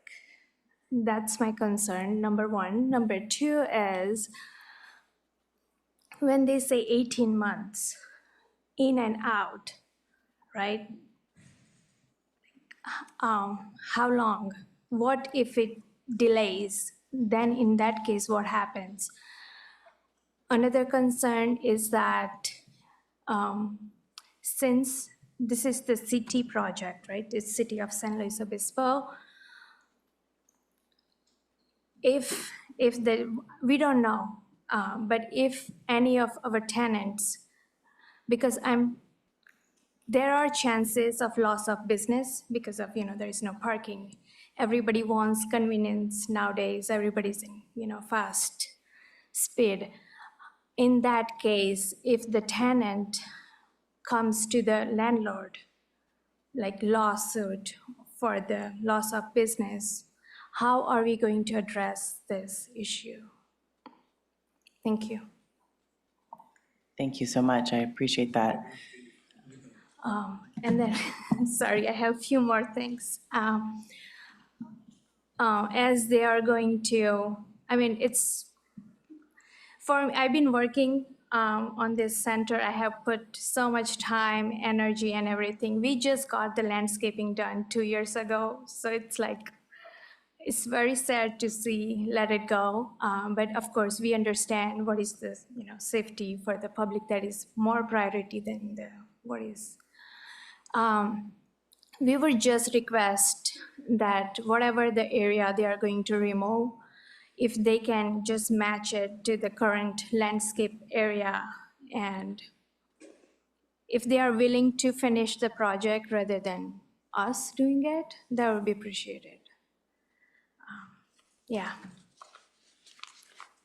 That's all I can think of right now, but is it okay if anything else Thank comes you. later Yeah. on? If you have plenty of time, so we can come back as Okay. well. And I believe that Brian, Luke, hopefully they'll be able to answer some of the questions you shared. And along with that, since you're on the topics, maybe construction staging, you could talk about that as well, because I know we've had some challenges with that with the Cultural Arts District parking structure and the Soda Works, and how does that work to help keep their businesses open? Thanks. Yes, in terms of construction staging, I'd be happy to share in the actual roundabout construction plans, there's a very specific phasing and order of work. Prioritizing the work that would be more disruptive to these two property owners is the first phase, so they can get in and out while they continue work within the intersection. Within that, we think that, the city and the contractor would like to be in and out much faster than that total duration, but we need to feel comfortable with that. We're not going to hit the end of working days and have no legal ability to get to the property and finish the work. So we're happy to work more with the property owner on specific strategies to limit those, including, as we mentioned, requiring certain work hours or restrictions on our contractor as they work within phases that affect access to the property to minimize that disruption to getting into the site and to their available parking as much as possible. In terms of the landscape, we're more than happy to match what's out there, or if there's reasonable in-kind plantings and irrigation that they would like to have put in as part of the roundabout improvements, and then be willing to take on maintenance of on their property, we're more than happy to. Those are specific pieces of things we're happy to get into with them and build into the final construction plans. That's great. Thank you very much. Councilmember Marks. Oh, yeah, I should have asked this question earlier, but in terms of improving the safety, that is the goal of the roundabout, would you just estimate that there would be an increase in pedestrian and bicycle traffic if it's safer and easier to get to the stores?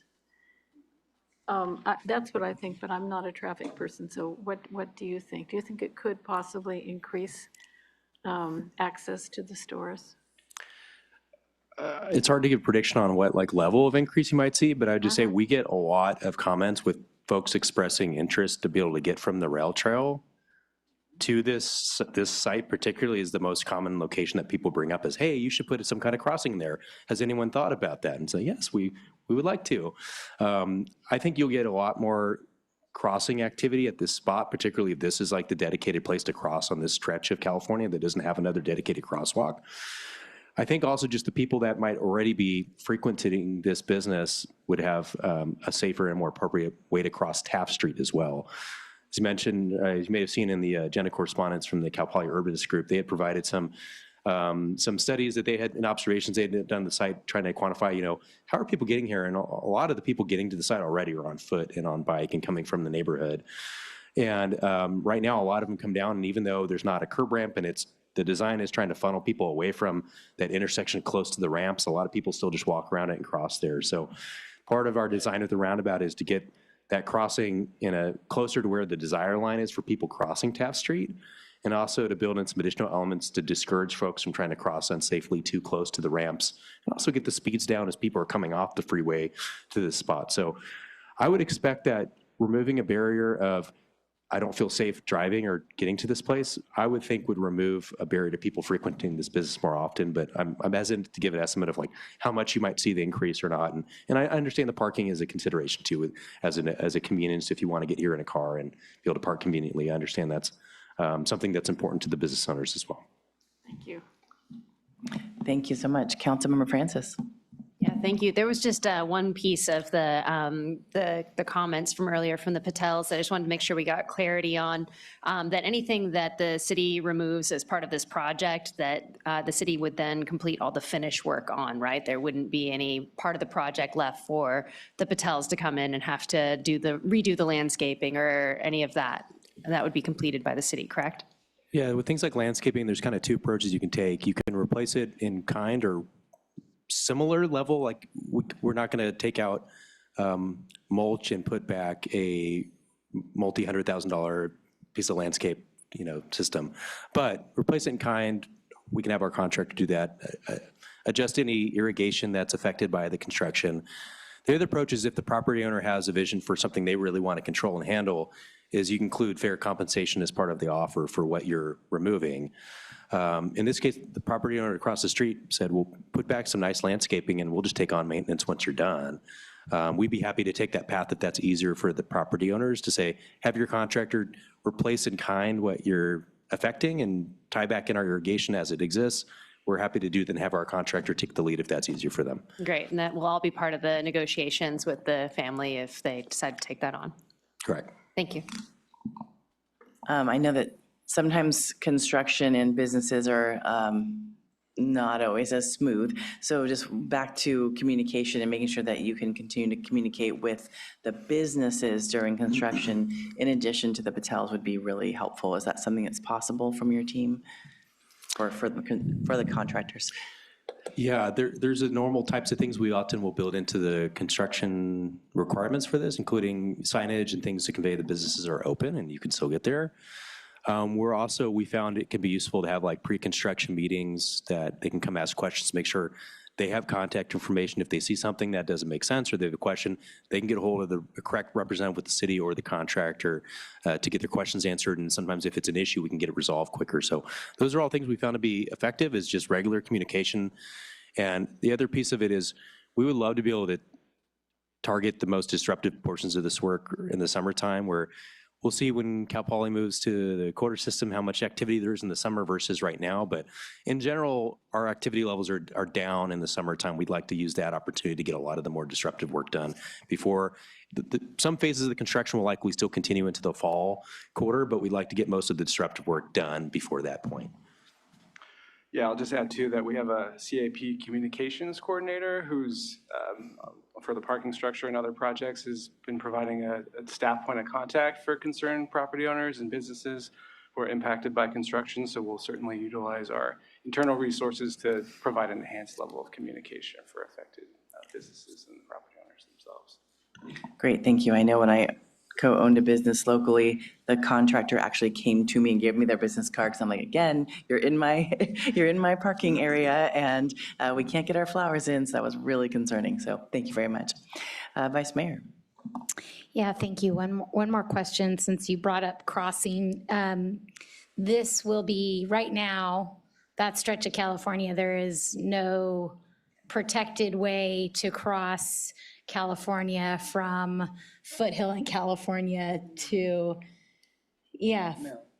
from Right, but not till you get far past this intersection. That entire stretch from Foothill to Mill Street is unprotected with a crossing. So this will put a crossable space somewhere in the middle there. I know a few years ago when we started down this road and discussing the roundabout, there was interest from some community members on having another crossable location between the Taft roundabout location and Foothill.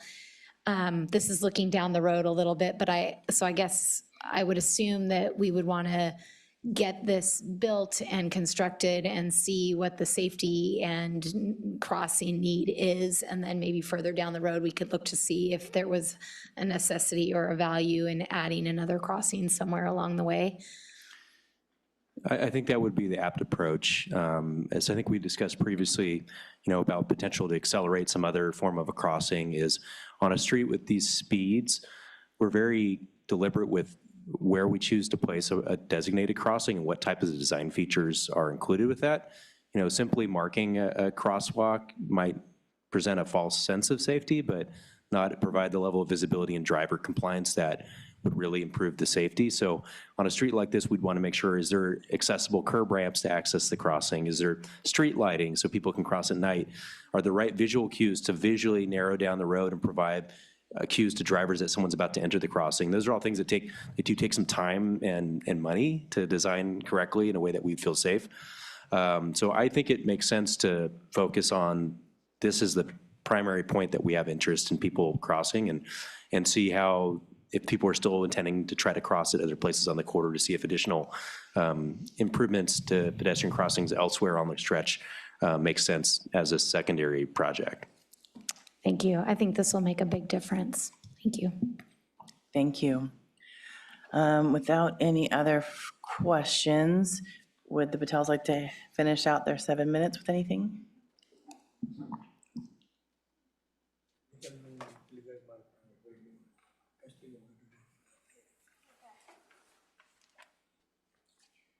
So the owner would like to consult with the attorney further, and I was reading at the number 7. It says authorized to finance. Is it okay to talk about it? Okay. Can you bring the microphone Okay. down? There you go, perfect. So where it says the legal cost to support, is the attorney fee included in that?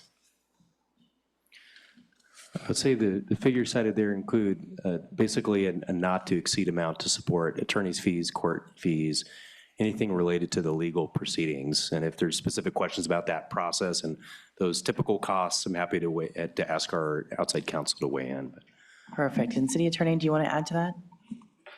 Yes, I just want to be clear, if the question is, does that include compensation for the property owner's attorney's fees? No, that is contemplating the city's costs of having to move forward with the action. Assuming that there can't be a mutually agreeable result reached. But there could be another conversation, negotiation that this has spurred on, correct? There is nothing about making the determinations necessary to support the resolution of necessity that precludes us in any way from continuing negotiations and trying to reach an alternate resolution. Perfect. That doesn't involve litigation. Perfect, that would be But we even would better for still all. recommend that the council take this action so that we can keep moving forward concurrently, because there are statutory timelines that we are bound by in this process. Makes sense. It keeps us on track, but doesn't have to preclude the negotiation of the conversations with yourself and the owner and the city. Does that make sense? No. I think my point is for us to say, if we chose to say yes to this today, Okay. it still keeps the proceeding going along. If all of a sudden tomorrow you stop talking to us, we No. would keep moving forward. But if you were negotiating, you can keep negotiating, and that doesn't, that can be what you and the city decide together. Yeah, I understand that. Okay, great. The only thing we want to know that, are they going to pay whatever the attorney's fee is? Well, it's up to a certain amount, so that's up to Up to how much? the city attorney. Again, I want to be clear, the attorney's fees referenced in the staff report are the city's attorney's fees, what is contemplated for the city to move forward with this action if necessary. So there is not contemplation of okay. attorney's fees being provided to the property owner as of now. But as of the total square footage cost that we're proposing, you can do what you want with that money. Is that correct? Okay, just making sure I understand. Does that make sense? Yes. Yes, okay. City attorney? But that money would not be provided until we reached agreement and payment was made. So there is not an upfront amount contemplated that would be provided to the property owner absent an agreement. Absolutely. So Thank you. I just don't want anybody to leave with any misimpressions. Thank you for that clarification. I appreciate that. Vice Mayor? Yeah, I don't know if this is muddying the water. I was going to try to attempt to clarify what we're doing tonight is deciding as a council whether or not we want to move forward with essentially taking the piece of property with payment to you, but that is not to stop you from just negotiating with the city right now, continuing with a negotiation to agree upon a price and terms. Right, not right now, today, Right. but Yes, after this in item. And that, as the mayor said, if we approve this item tonight, that keeps us moving on the path to take that property if you choose to just turn around and walk away and not continue to negotiate with the city. Does that make sense? Yes. A little bit? Kind of. Okay. Yeah. It's a bit of a confusing process, and I just want to be clear, tonight, the findings that the council's being asked to make are not about compensation. They're No. just about the necessity to have the property in order to proceed with the project. And so then that next step, whether we do that through the courts or whether we do that through some sort of mutually agreeable negotiation, we'll get into compensation at a later point. The courts will get into compensation. Perfect. Thank you so much. That's fair. Yeah. Thank you. Thank for you. your Thank you time so and much. patience. We appreciate hearing from you. Thank you. Any other questions from my colleagues at this point in time? Okay, is there any other public comment? No, there is not. Okay, with that, city attorney. Madam Mayor, may I just make sure, I just want to check in with our outside counsel and make sure I haven't misstated anything or there's not anything else that we feel like we need to add on that front. Okay, thank you. Thank you for that clarification as well. With that, Brian and Luke, do you have anything else you would like to add or identify? Nothing more at this time, thanks. Okay, with that, Councilmember Francis. Yeah, it's always challenging to come on these eminent domain procedures. Not something that the city does very often. And I'm hopeful that after the meeting tonight, maybe we have a new path forward. And I hope that we're able to resolve the property acquisition in that way. As far as the project's concerned, I'm absolutely thrilled to see this safety improvement for so many members of our community who are traveling back and forth on that daily. I just think this is going to be a massive improvement for our whole city. So thank you for all your work on that, and I'll be prepared to make a motion when the time comes. Sounds good. Thank you. Councilmember Boswell. Yeah, thank you. Similar comments to Councilmember Francis, but I'm very happy that we're at a stage where we're moving forward with this project. It's long overdue, in my opinion. I'm pretty much a daily commuter for the last 20 years through this intersection. I've known people that have been hit here in this intersection. I've seen a collision in this. I only get 1 minute. I've seen collisions in this intersection. I've been close to being struck myself in this intersection. If you go there as a pedestrian and try to cross, particularly like when Cal Poly's in session or anywhere near rush hour, this is almost an impossible place. Your anxiety level will be through the roof. So this is an overdue, important, it's not just about safety and reducing collisions, which is important as well, but it's creating a welcoming environment for people who are choosing to walk or bike in this area, which of course, I want to thank the Cal Poly urbanists for their work on this, showing that this is a heavily used, they had the data they collected and showed it's a heavily used pedestrian environment, which again, you can see it's near Cal Poly. Obviously, lots of people walking and crossing this intersection on a daily basis.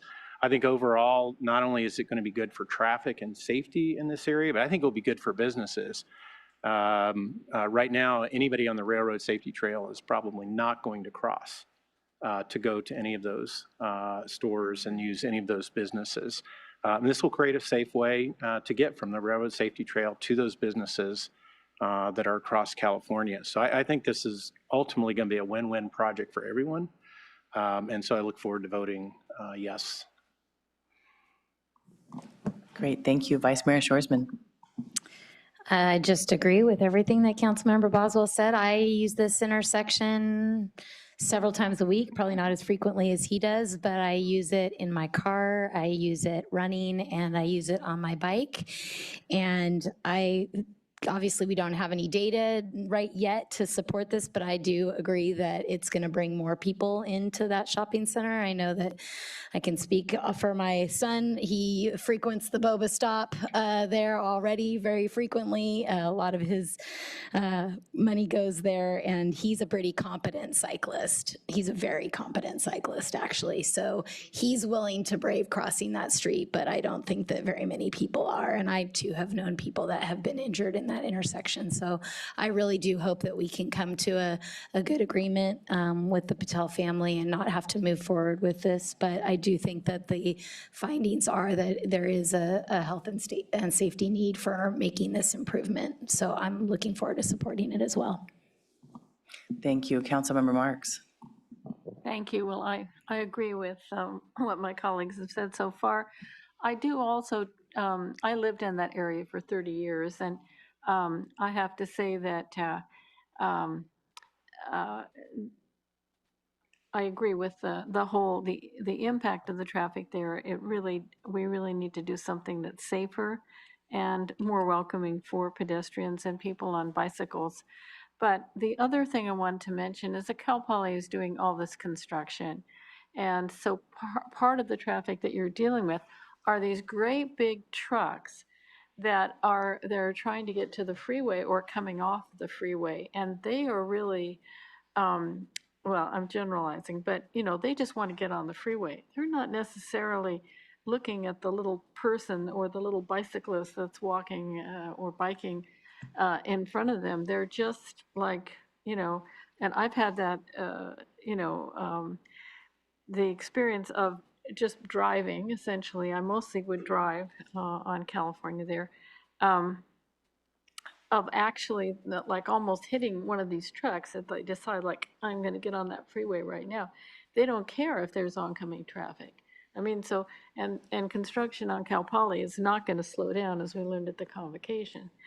So I definitely will support this going forward. I also want to say that it would be to everyone's best interest if we could come to an agreement with the Patels. I really admire what they've done as small business people, and I know it's a lot of work, and my hope would be that improving the intersection would be good for their business and bring them more customers. So I'm going to stop there. Thanks. Thank you. And I echo a lot of what my colleagues have said. I mean, the game of Frogger across California is not fun, either as a biker or a pedestrian or someone with a stroller or someone with a wheelchair. We could go on the ways to get around and in a car. I will say, I was on a ride along with fire department last month, and I'm like, why are we getting off on this one? You can't take a left. He's like, well, we do have sirens. I'm like, yeah, okay, good point. But it was like in my instant thought of don't get off on this one because you can't take a left here. It's not the right time of day. And otherwise it's scary even as a driver. So we're hopefully doing something that's very good for safety in all formats. And I know I already said it, but I'm going to say it again, just because I know for small businesses, it's really hard to survive right now. And in that one complex, I know that there was a bit of turnover for a while, and they've really done a great job solidifying who is in there and people that frequent their businesses often. So I just want to hope that we can have contacts from the businesses, from the Patels to our contractors and back and forth, because sometimes as a manager, you're off doing something different, but the business worker right now is here and all of a sudden it's shut down and they don't have something they can do to keep working. And as we have business and economic vitality as much as transportation safety, both of these are in our key priorities. So I want to make sure we're thinking about both. So thank you so much for doing this. I hope we can find some good solutions for the Patels as well. This today, I am ready to authorize this. I hope it's merely a formality so that we can get to the point to have a good negotiation and finalize this and move forward. I hear you, this summer will be a shortened summer with the new semester conversion with Cal Poly, so while it may be summer, it will be a shorter summer. So when we think about construction and move-in and all that fun, luckily move-in's on Grand, not here, but still it all connects. So with that, I'm ready to move this forward. I will make the motion. Is there a second? Councilmember Francis? I will second. All right, City Clerk, can we have roll call? Mayor Stewart? Yes. Councilmember Francis? Yes. Councilmember Boswell? Yes. Councilmember Marks? Yes. Vice Mayor Shorsman? Yes. And the motion passes 5-0. Thank you for all your work. Thank you to the Patels, and I hope that this goes well going forward. With that, we have one last business item, and that is the review and potentially approve the response to the grand jury report, Round and Round with Town and Gown. I believe we're going to have City Manager Whitney McDonald and Policy and Project Manager Natalie Harnett present the report. And if you do have public comment for this item, make sure you send in your slip. Otherwise, we will move forward. Thank you so much.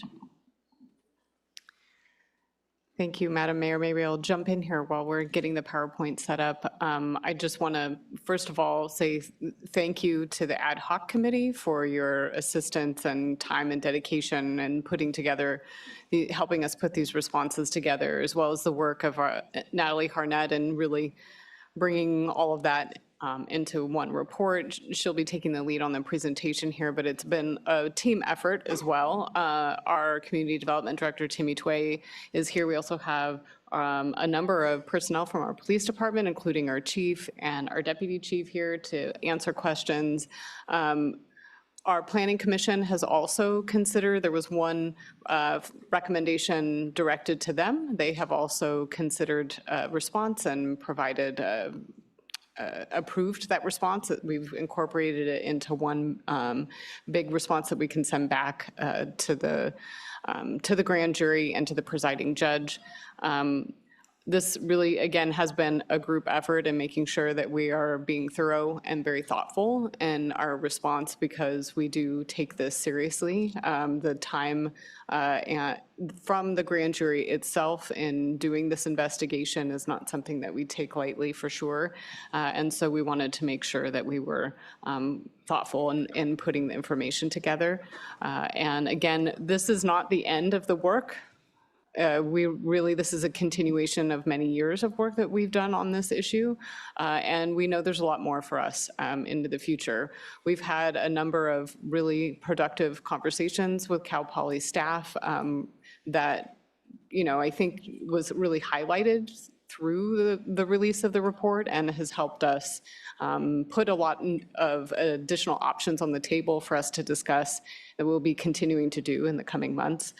In addition to the work that was done in responding to the St. Patrick's Day events and planning for those, I definitely want to assure everyone, and we'll highlight this in the slide as well, planning for St. Patrick's Day 2026 is definitely underway, both on our city staff and for Cal Poly staff as well. So a lot of the work that you'll hear discussed in the responses you'll see discussed is really just a part of what we'll continue doing.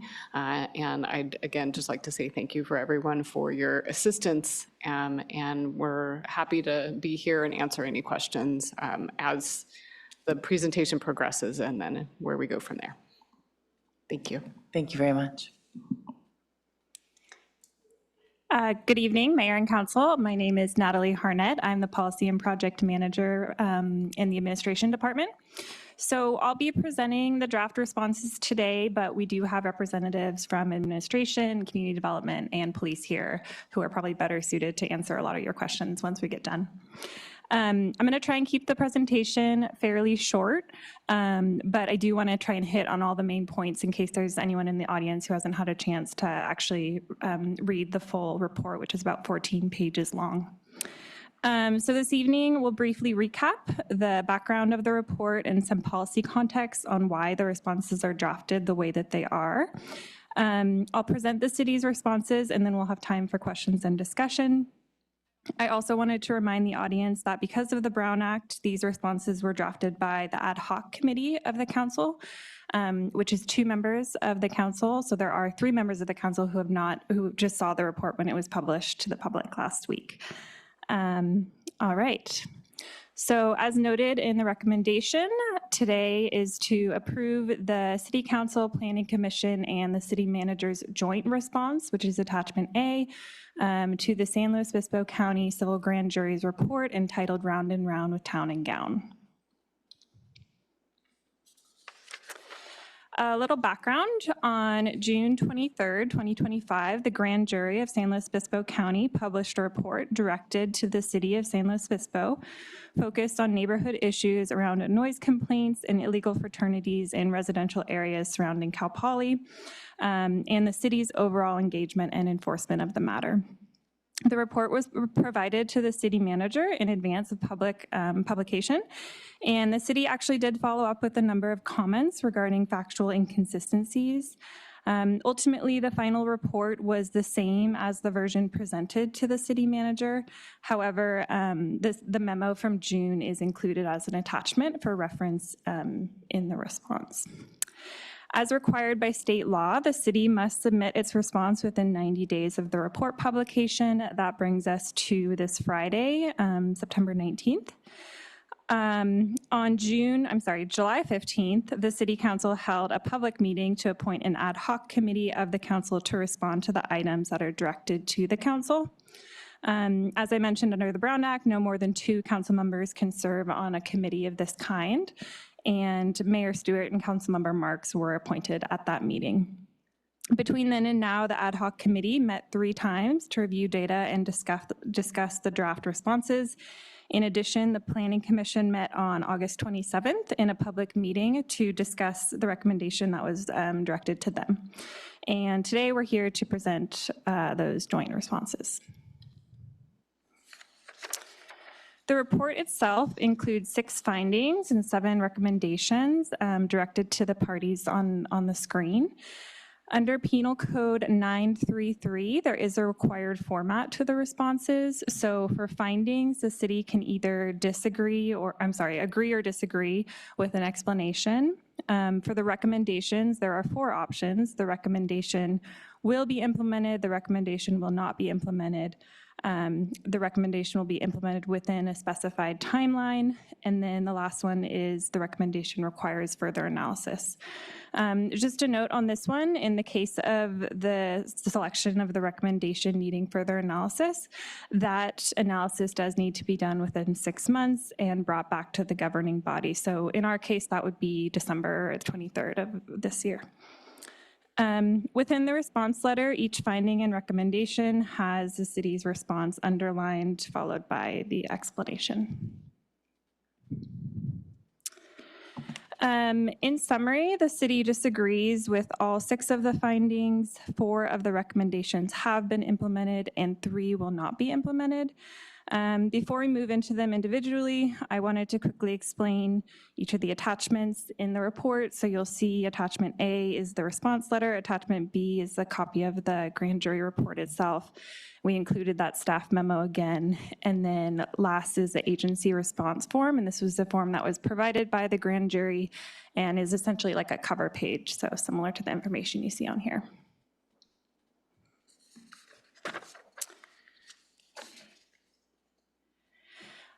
At the beginning of the response letter, you'll notice there are a number of textual points, contextual points, which help frame the city's responses and address some of the key themes that overlap across all of the findings.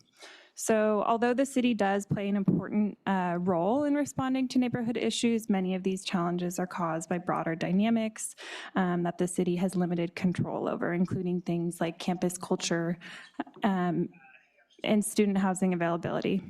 The city acknowledges its responsibility. However, there is also a shared responsibility with the students, local universities, and the county. As a reminder, Cal Poly itself is not part of city limits. As a state-owned property, is also outside of the SLO County Grand Jury's jurisdiction.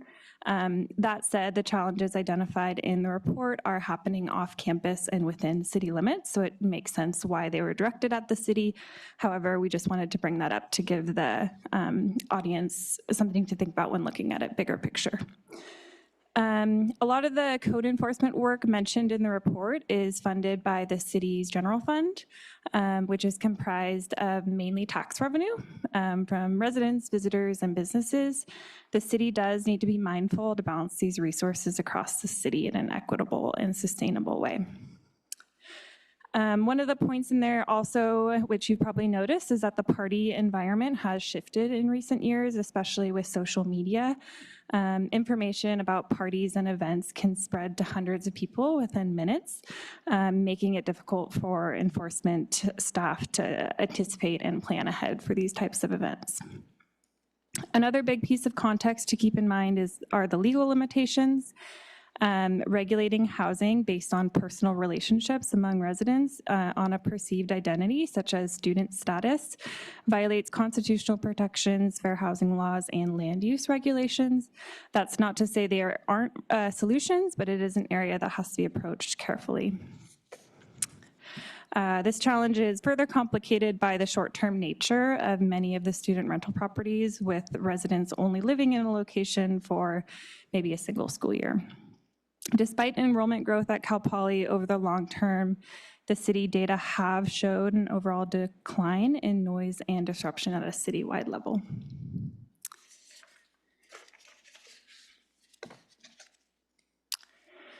Now we'll go through each of the findings and recommendations, which are summarized up on the slide. And in some cases, we've grouped some of them together by theme. So for example, in this case, we have finding 1 and recommendations 1 and 2 together. To read the full grand jury verbiage, I encourage everyone to look at the report, but for simplicity in fitting it on a slide, we shortened those a little bit. The first finding is that the city failed to effectively respond to large unsanctioned events such as St. Friday's Day prior to 2025. The city agrees that the 2024 event exceeded resources and became a large unsanctioned event. However, the successful response in 2025 ultimately came from the lessons learned and over a year of planning after that event. Prior to 2025, the city responded in line with best practices and available resources. And in preparation for 2025, the city had over 300 officers from agencies across the state come and help, as well as major collaboration with Cal Poly, who offered an alternative event, which was very successful. This level of approach is not feasible for every situation without straining resources. There's also the consideration that over-enforcement comes with its own challenges and risks, and we go into that a bit in the report. Recommendations 1 and 2 are both related to this finding, and they recommend implementation of both a multi-year plan to eliminate St. Friday's Day and a plan to prevent future street parties. Both of these recommendations have been implemented, and planning is actually already underway in the anticipation of St. Patrick's Day in 2026. Staff and executive leadership at the city and at Cal Poly are working closely with student groups to ensure it will be a success, and more information will be coming on those plans in the future. So this response also notes that the city would benefit from more information from Cal Poly on its sanctioned events and party addresses. The report goes into that, and there was some agenda correspondence on that as well. Finding number 2 is that the city has not effectively engaged in working together with community stakeholders to find solutions for ongoing off-campus issues. The city disagrees, as this has been a top priority for many years. Over the years, the city has strengthened its ordinances and runs annual education outreach campaigns that reach thousands of students each year.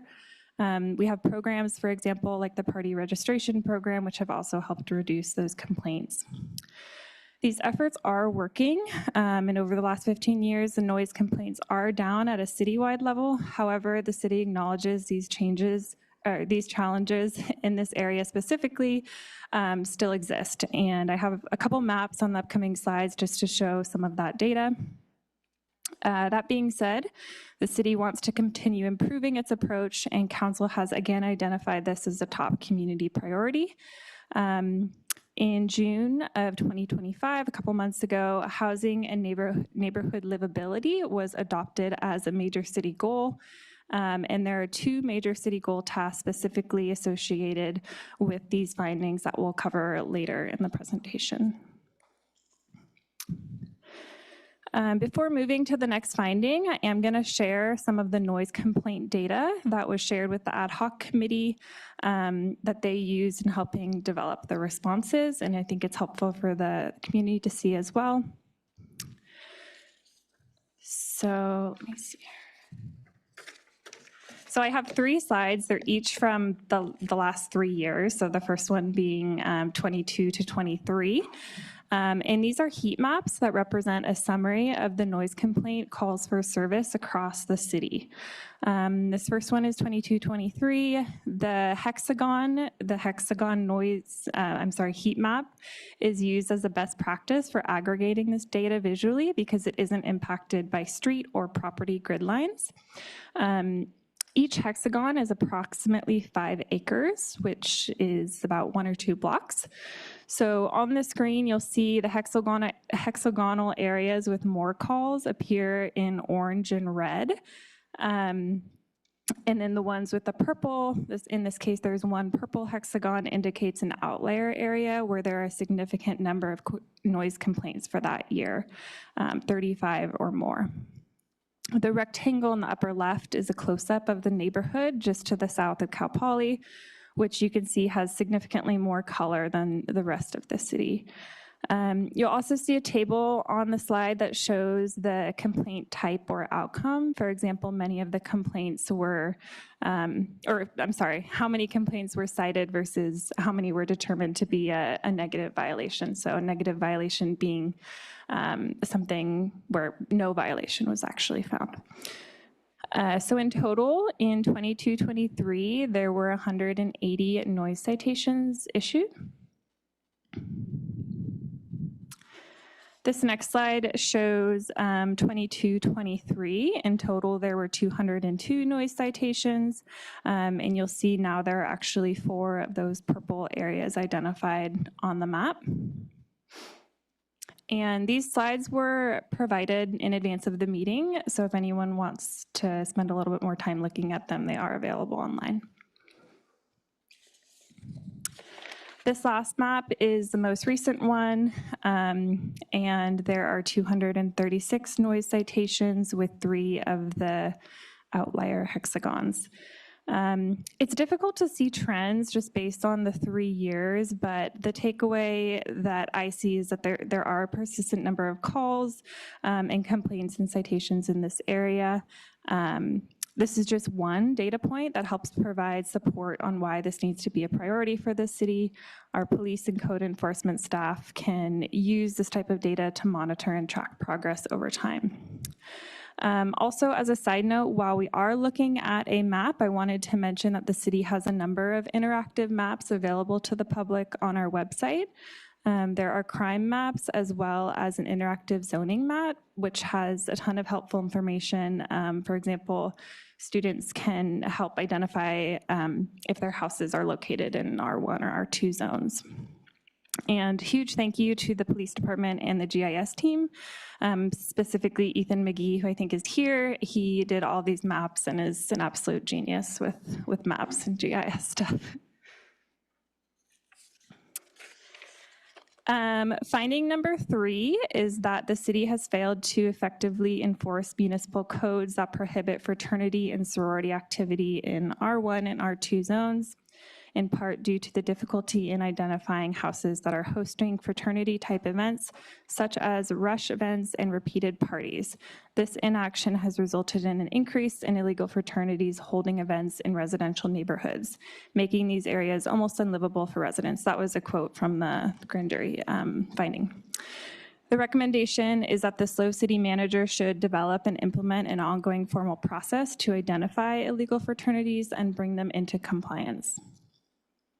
The city disagrees with finding 3. Zoning enforcement is complex, especially when activity occurs on private property or when affiliations are informal. The city does enforce its codes, but it must also respect constitutional rights, privacy, and free association. Enforcement is complaint-driven, meaning the city does not typically seek out violations. Public service announcements, if you see something, say something. Since late 2023, over 100 complaints have been investigated, resulting in 42 enforcement cases and 33 advisory notices to suspected fraternity or sorority houses. This recommendation 3, has been implemented, and code enforcement has a process which includes established record keeping and tracking for suspected fraternity houses. Enforcement currently escalates through notices, fines, and hearings when violations occur.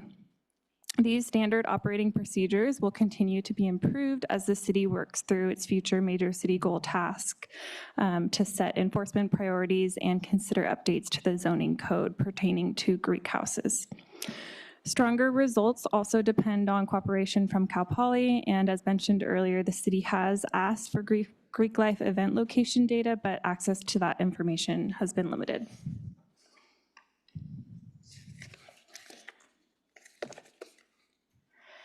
Recommendation 4 is the SLO City Council should initiate a task force to explore the creation of a student overlay zone near the campus that would allow for municipal code requirements to be introduced that would differentiate it from the rest of the city and recognize the needs of a dynamic university environment.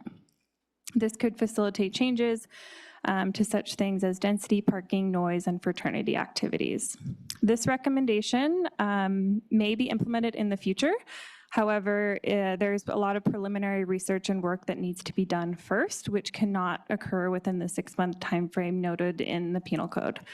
Therefore, this item was marked as not to be implemented. However, the ad hoc committee did want to make it clear that they intend to explore options and have these discussions over the next 2 years as part of the 2 major city goal tasks to both review the code enforcement priorities and the Greek house regulations. The city has legal and equity concerns with creating a task force at this time, since zoning can't be based on the student status, and state law limits a lot of the tools that would typically be considered and that are mentioned in the recommendation, such as density reductions or parking requirements. Some concepts that have been explored and will continue to be researched include updated landlord lease language, enforcement program enhancements, better coordination with Cal Poly and the community, stronger data sharing around events and off-campus behavior.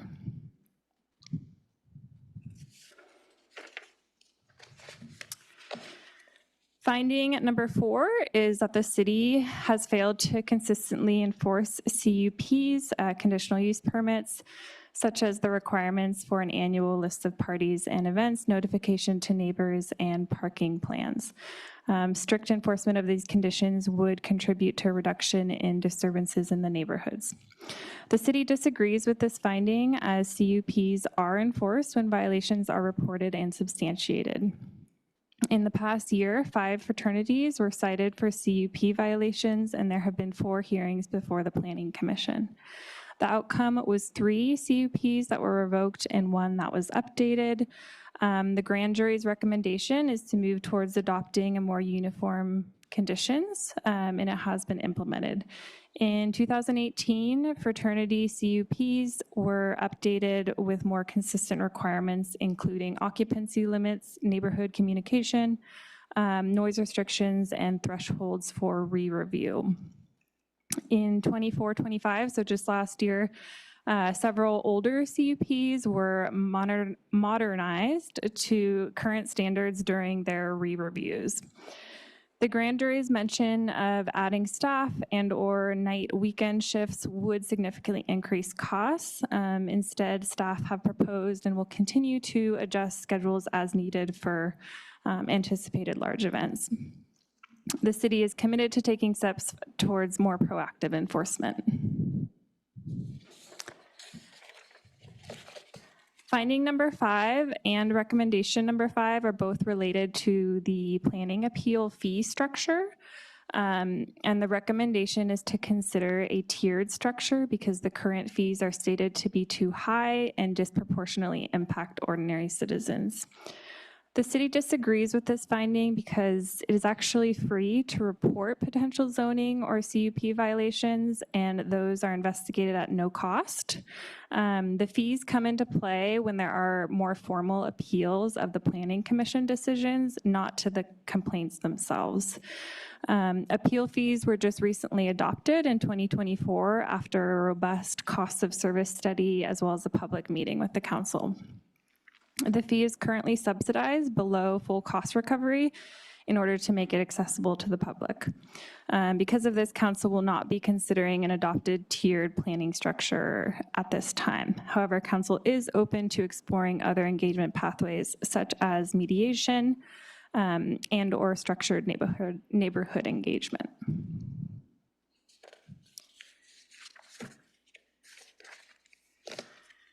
The last finding is that the grand jury encountered a lack of cooperation from the San Luis Obispo City Police Department. While 1 sworn officer did participate in an interview, efforts to interview 2 additional sworn officers were unsuccessful. This unwillingness to engage hindered the grand jury's ability to corroborate statements, obtain essential information, and maintain transparency in its oversight role. There is a recommendation from the grand jury that the city manager create formal guidelines and provide training outlining on how the SLO City Police Department will respond to the request from the SLO grand jury and other oversight bodies. The city disagrees with this finding as the grand jury had full access to the police chief, the police department's public affairs manager, and the city manager, as well as extensive records. The city does, just for context, occasionally receive grand jury inquiries and takes them very seriously and fully cooperates within the appropriate channels. In this particular case, it was no different. There were thousands of data points and documents that were provided, as well as multiple interviews. Further interviews with patrol personnel requested by the grand jury were deemed not appropriate, as those individuals have limited scopes of responsibility and were not positioned to speak authoritatively on policy direction or broader planning efforts. The recommendation to create formal guidelines will not be established at this time because it is not warranted. Each request is unique and would not fit under a single standardized protocol. Responses are currently coordinated by the city manager and the city attorney as needed, and this approach ensures that proper oversight and flexibility occurs. So that That concludes my presentation on the findings and the recommendations. So the next steps are to submit the response letter and the attachments to the presiding judge and the grand jury as noted in the report, to continue collaboration with Cal Poly, the county, and community stakeholders on neighborhood livability. And then, as I mentioned before, there are 2 major city goal tasks which are included in the 25-27 financial plan. And I included those up on the screen with the estimated year and quarter that they were expected to happen. With that, that concludes my report, and we'll move to questions. Thank you so much. That was a very thorough proposal or presentation, and I really want to thank you too as a member of the ad hoc committee. This was so well thought out and processed through, and I really thank you for your time as well. So with that, are there any questions at this time from my colleagues? The Council Member Boswell. Yeah, just one question. Did the grand jury provide any response to our June 20th memo identifying factual concerns and accuracies? And if they did not, do we know, did they state why they did not, or do we know why they did not? Sorry. Thank you. No, we did not receive a response back of any kind. We just submitted the information identifying some of our factual questions or concerns, and then the report was published to the public after that. Great, thank you. And just to be clear, there was not even a response as to why they weren't responding to our memo? No. It was, okay, thank you. Thank you for the question. Vice Mayor.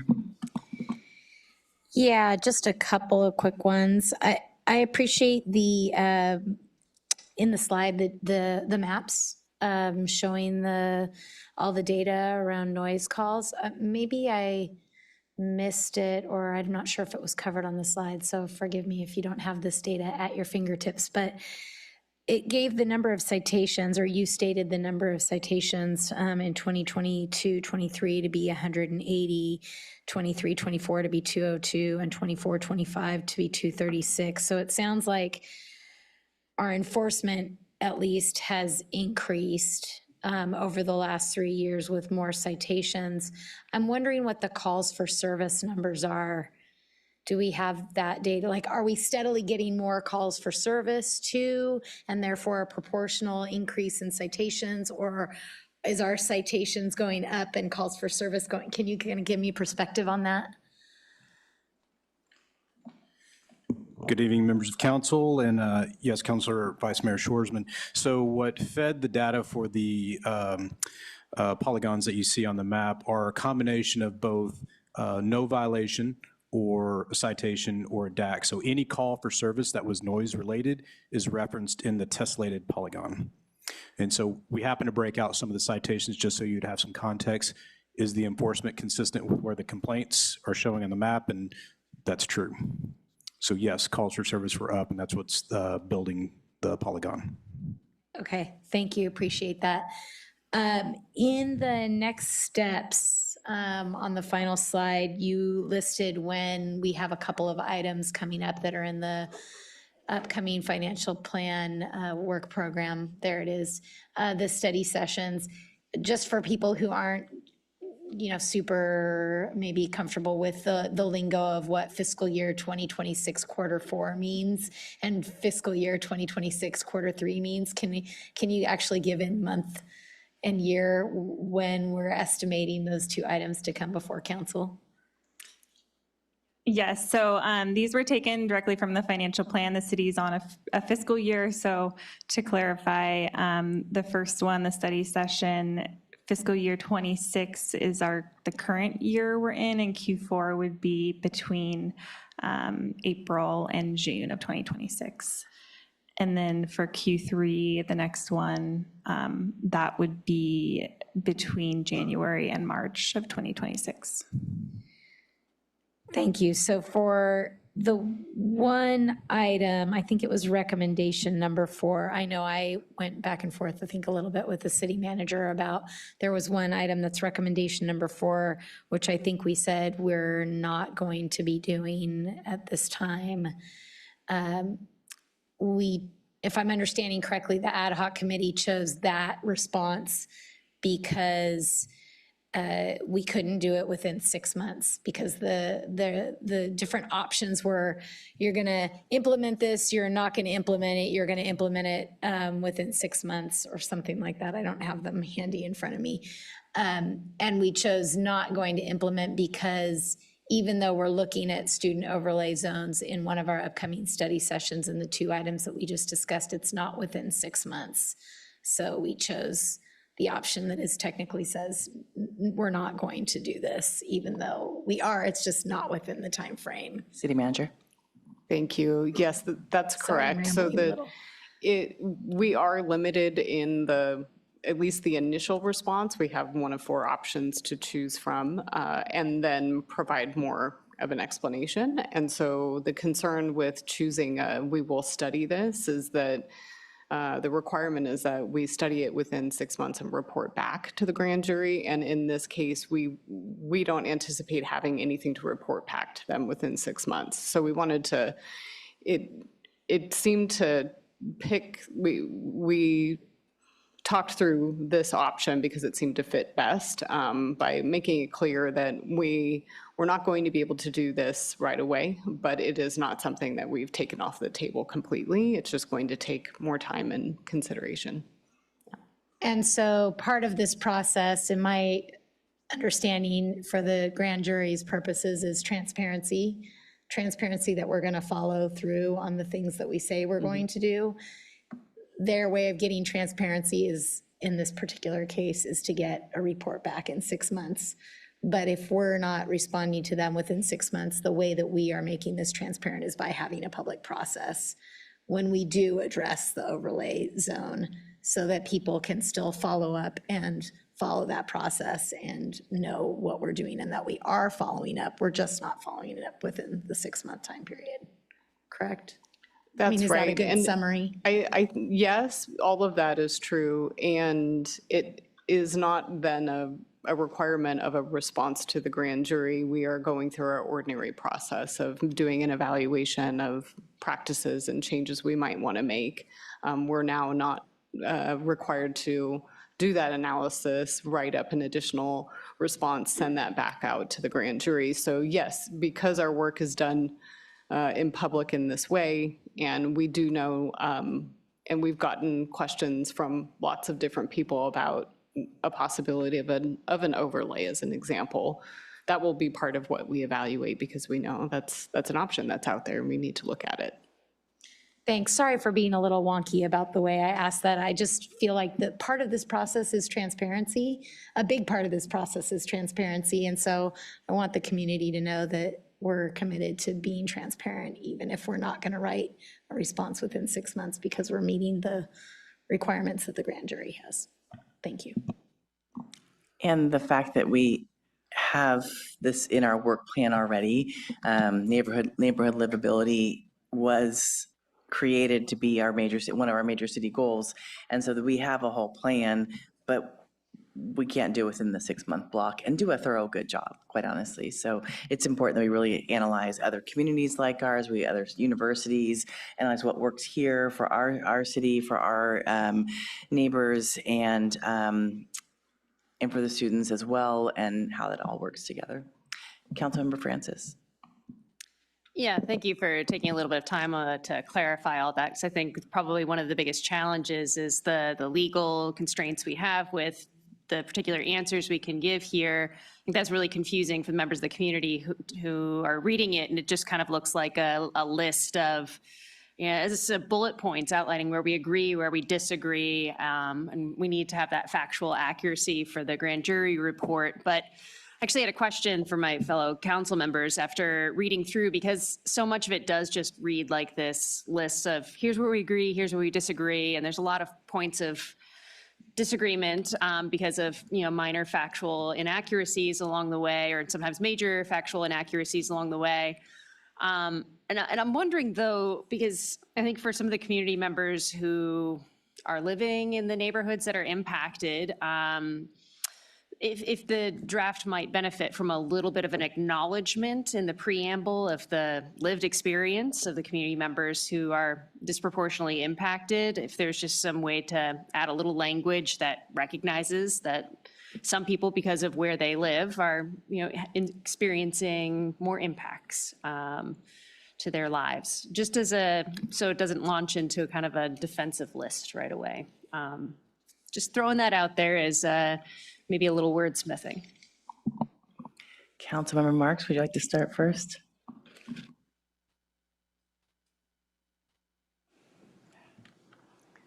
Yeah, I think it's really important to acknowledge that. I don't have the document right in front of me because I didn't bring my computer.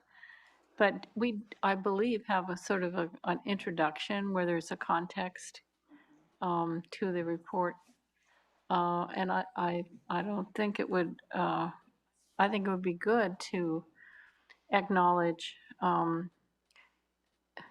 you know, the difficult, well, there's just going to be lifestyle differences and sort of innate conflicts between permanent residents who have jobs and possibly children and, you know, their own schedules, and student age people who might be up all night having a party. And so that, you know, there's that kind of innate built-in conflict. I do want to just say, and we aren't at the deliberation part yet, but as the neighborhood continues to change, and as there are fewer and fewer permanent residents living in those areas close to Cal Poly, the ones who are left are, I believe, just experiencing more stress and feeling somewhat surrounded and desperate because they're not living in the well-integrated and well-balanced neighborhood that they were originally. It's becoming the Alta Vista, and to some extent the Buena Vista areas, parking areas, are becoming dominated by student age people. And so that it's a phenomenon. We can talk about that later. But I'm not sure, does our introduction to, do you have the introduction? Can you pull that up? Well, can I add in with that? I'll add in with that. So one of the things we talked about was in the communications that we would send out to the community, we would talk a little bit more about the actual livability and understand the intense impact that community members have that live near this area. Also, this is a letter to the Honorable Rita Fetterman, the presiding judge of the Superior Court. So understand that this letter is written to the audience of the judge. We wanted to keep within the realm of what this report is, similar to the weird boxes of the findings. You know, it's definitely confining. And so we did put a little preface in here that we do have a shared responsibility of fostering a safe and thriving community for all. And we do mean that genuinely, and I hope that we would all be able to have that as a true, authentic thought. But for the community, we wanted to be able to take this, boil it down into a way that is much more community speak and say, hey, we hear you. This is not okay. Everyone deserves to live in a safe and comfortable way, no matter if you're living here for 6 months, 4 years, or 40 years, et cetera. And what does that look like? And here's some of the work that we're going to do as a city to help make that better. Within the confines of this, we were kind of felt a little bit more limited. Thank you for that additional information. I think this is just one of those times where, you know, the process of government gets really challenging because this document is what people are seeing and digesting as our response to what's happening in the community. And we all up here know that that's not, since we just took the time to prioritize, neighborhood livability is one of our major city goals. We've got all of these items coming up that we're excited to tackle. I'd love to, within the legal confines of what we're allowed to include in here, just having at least a sentence or two, just acknowledging the lived experience of our community members, while also acknowledging the shared responsibility. I think that's all really important, but just one kind of message out into the community from this report, even though it isn't to the community, it's to the judge, just to say, hey, we hear you, and also we'll have all of the communications that are coming along the work items that we have programmed in already. So thank you for that. And I think as we get into deliberations, we can definitely talk about that more. Okay. Vice Mayor. Yeah, thank you for bringing that up, because I struggled with reading this. And, as staff said, we all saw this at the same time that the public did. I mean, except for the ad hoc committee members. So thank you for taking the time, and staff for putting together this, I think it's like 23 pages, the actual response itself. And there are parts about the report that I would love to change, but I was struggling with, there's 5 of us on the dais. Can we actually make changes tonight? And what would happen if we tried to make changes? No, I mean, I'm asking a little bit of a hypothetical question, because would this have to come back to us again if we wordsmith this on the dais, and could we finalize it? We would have to wordsmith it today, and that's why Right. it's here today, is because we have to report back to the grand jury in their timeline. And that's why it's here as a one-timer, and we can every semicolon and word choice, we got it, we're here. Right, which is just to point out how difficult this is to the community, because I wouldn't know how to take out my red pen right now and, make some suggestions. If we all can come up with a couple of sentences at the beginning, I think that was a creative solution, but I have struggled with this reading this, so. Thank you for that. We did too. This was a very challenging process to go through as the subcommittee and as the staff trying to help us with this, because it's not very, let's sit down humans together and kindly try to work on a solution. As I shared with, I believe, KCBX and a few others, I think what our community needed was this grand jury report for Cal Poly to actually be willing to come to the table and sit and say, okay, we have to do this now. Like, that is what we're doing. And so I think it's done its purpose, which is now the human side of it that we get to do. Unfortunately, this part of it is kind of just very boxy and very not as much as I'd love it. But we have the time. I mean, that's part of why we gave it so much time on the agenda. We have the time to make updates and changes and edits. So, Councilmember Marks. Thank you. Yeah, I mean, we tried to speak on behalf of the whole council, and there were just 2 of us. This is the old Brown Act problem, right? But I want you to know that we did strive to keep a defensive tone out, and I think we did a pretty good job.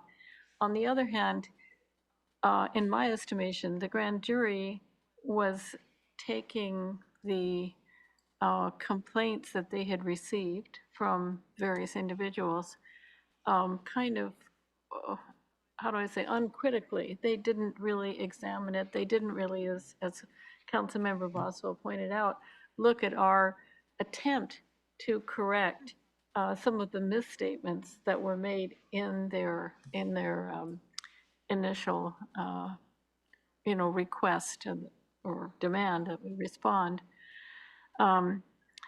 So I don't know, we definitely can make changes in the text, at least the part that has to do with the city council, not the part that has to do with the city manager or the planning commission. Now, the planning commission voted on it, so that's sealed, and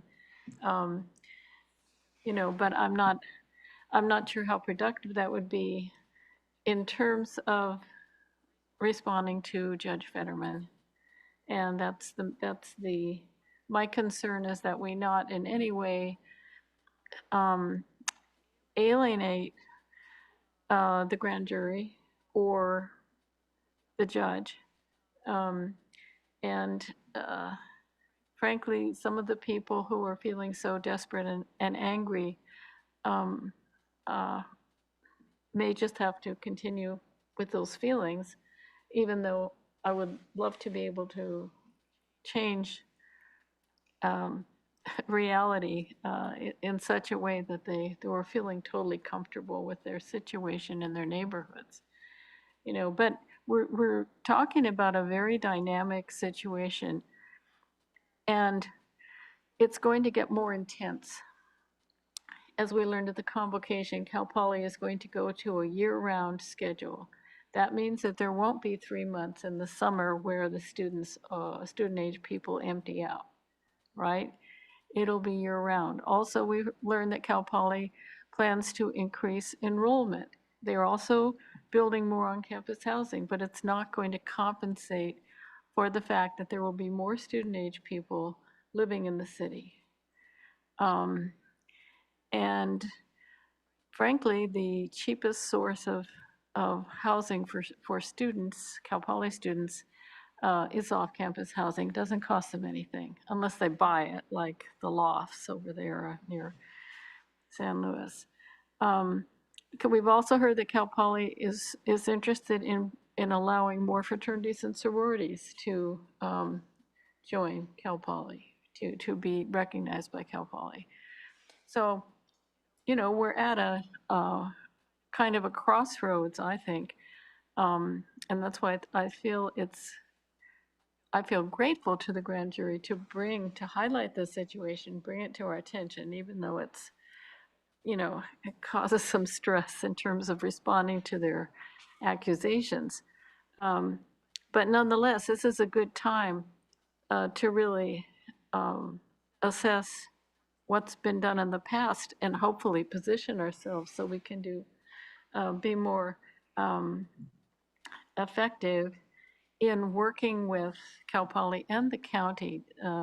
District 5 and District 2 share jurisdiction over Cal Poly, and they have not participated at all in trying to deal with the situation. So I don't know, do you want to get into the actual language of the? Well, we do have public comment first, so. Okay, already. If there's no other questions or initial responses from staff, I'm seeing none. Any public comment? No, we do not. Okay, we can get into it. So as far as the beginning of the preface of the report, which starts on page 547 of the agenda packet, I mean, I think, I was looking at the second sentence says, this formal response is submitted on behalf. It's a formal response. So I think in the preface, if you wanted to add a sentence, maybe around the second sentence of, something along the lines of, we understand the concerns that the community has brought forward to the grand jury and are concerned for all community members, and therefore are responding to the grand jury in this sense, ... It's not as soft and warm, but it is with the goal of trying to say, we hear the community, because again, it's to the judge. We hear the community and we are concerned for them. We do, and we could talk about the major city goal that we have changed at that point in time, because we do care and we have been concerned and we are working on it and we will continue to work on it more. Therefore, continue to read the rest could be something we kind of start with. Just a thought to start the conversation. City Manager McDonald. I just thought it might help if I read the language that we have included in some of that public information, because you described really well our plan and thought about taking the report, but then putting it into more plain language and providing more of a message to the community of, we hear you and we're working on this and we'll continue to do that. So the language that we have prepared and ready and have been using and information we've sent out, it reads, the city understands that noisy parties in neighborhoods surrounding Cal Poly can be disruptive, and the city has taken significant steps to improve safety and enforcement in these neighborhoods. The city is already doing much of what the grand jury recommends in its report, and many of the problems identified also require shared responsibility from Cal Poly. We will continue to work together to address these issues and have prioritized neighborhood livability this year and next year. So that's, we have some, and you could take part of that, all of it, whatever, if it helps, that's maybe someplace to start from.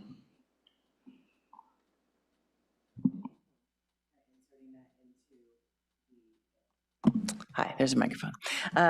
Inserting that language you just shared from the community document, thank you, Natalie, into this report or preface could respond. Thank you so much. Does that look like what you are looking for? I'll kind of look to my council members, and Councilmember Boswell, you did have your microphone on, so I don't know if you have a response to this or something else. Yeah, I had some other things I was going to say, but maybe just to, since we have this up right now, maybe just speak to this for the moment. So yeah, I think I'm supportive of Councilmember Francis' suggestion to add some additional language, sort of acknowledging the nature of the problem from the perspective of the community. Wordsmithing is tough on the dais, as we know. So I mean, this looks fine to me. So, and then maybe we should discuss that, and then I'll have some other comments. Okay. Did Vice Mayor or Councilmember Francis want to respond to this currently, or do you want to go on to Councilmember Boswell and come back? I see a Francis thumbs up. Vice Mayor? Okay, thumbs up. Great. Councilmember Boswell, go on. Yeah, I just had a few remarks I wanted to make, and the first one is very relevant to this, and that's to acknowledge the expressions of concern from the residents of these impacted neighborhoods, both in speaking with folks, the agenda correspondence we've had for this item, but really since I've come on the council, the variety of correspondence that we've been sent regarding concerns about noise around Cal Poly. So I wanted to acknowledge that and state that these concerns deserve our full consideration as a council. They're legitimate concerns, and they demand our action. And so I recognize this is an ongoing problem, and I'm committed to making progress on this issue. And I think as we've said, the City Council has demonstrated that commitment as well through our major city goal tasks that we've identified coming up in the first half of next year. The second thing I wanted to say is I've found the grand jury process to be extremely frustrating, especially the failure to correct inaccuracies in the report. I cannot wrap my head around that. I certainly acknowledge that some of the things we have identified as inaccuracies in the report, maybe some folks might feel like, well, reasonable people can disagree about some of these interpretations. But some of the inaccuracies are simply factually wrong. And the data clearly shows that. For example, just right on the bottom of the first page is discussion of some basic population data that is incorrect. It's wrong. And it is used to convey a misleading description of what is happening in our community. That was very frustrating to have to deal with, and it makes it very difficult to respond to, because when somebody is saying, we're making a claim and a recommendation, and you need to respond to it, and it's inaccurate, of course, your first thing to say is, well, it's inaccurate, so please correct the inaccuracies, and then I can respond in a reasonable way. But that was never done. So how do you respond to something that is not accurate? It put us in a very difficult position to be able to respond in a, I think what could have been a more sophisticated way. But of course, you know, partly it's the nature of how the grand jury works. Even the rules on how we respond are very constrained. They do not lend themselves to problem solving. You know, it's a back and forth conversation. It is not a dialogue in any way. So that, I found that frustrating. I just wanted to be on record with that. And then finally, you know, I'm really looking forward to the spring study sessions, and I know some folks have been concerned of, this is just further delay, that we should be solving this problem tonight. Of course, narrowly, that's not the purpose of reviewing the grand jury report, is to solve the problems tonight. But we have committed to addressing these study sessions, and I think it is important that we do take a little more time here for a few reasons. We have asked staff to do a lot of work to prepare for this study session, to bring us a good background report, to bring us additional data and information that we haven't had. And we've asked them to bring us some creative solutions, to look at what other communities have done. And we've also asked them to continue engaging with the public and with the community to get ideas from them. So we've asked a lot of staff to really, when we get into these activities next year, such that we are really prepared to develop additional actions and solutions. I want to get this right. I want to take strong action next year, and I want to make sure we get it right. So I want to make sure we've given staff the appropriate time to be prepared to bring us a very solid report. So otherwise, I'll be ultimately supporting issuing our response to the grand jury, but I'm also open to this suggested language change in the preface. Thank you. Thank you, Vice Mayor. Thanks. Yeah, I appreciate, again, the ad hoc committee's work. I can't imagine how difficult this must have been to try to draft 23 pages. I'm sure staff did a lot of that work, so thank you also for all of the very detailed thought put into it. I echo Councilmember Boswell. This has been extremely frustrating to see a 23-page document. And my tendency, the proofreader that I am, is to go through and try to rewrite it in the way that I think would present ourselves better and more constructive, because I believe that we are, as a council and as a city, going constructively in the right direction to try and tackle some of these issues.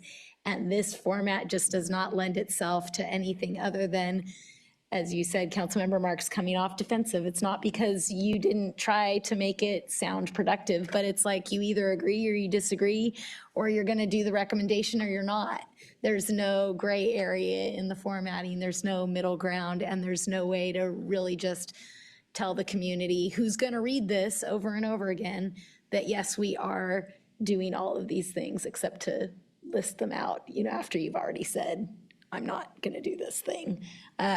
The one that I obviously struggled with the most, because I brought it up, was that recommendation number 4, because I'm really interested in creative concepts like the overlay zones, and I'm really want to see how the data continues to progress over the coming years, and our mapping abilities, and whether citations are the right solution or fines are the right solution or some combination of. I look forward to, you know, I don't want to give citations, but I look forward to more productive conversations about this. And I also look forward to Cal Poly continuing to go down this road with us and hopefully work constructively, because it's not going to be just us and it's not going to be just them. We can't tackle this without each other. So I look forward to that and hope that we can continue to make progress.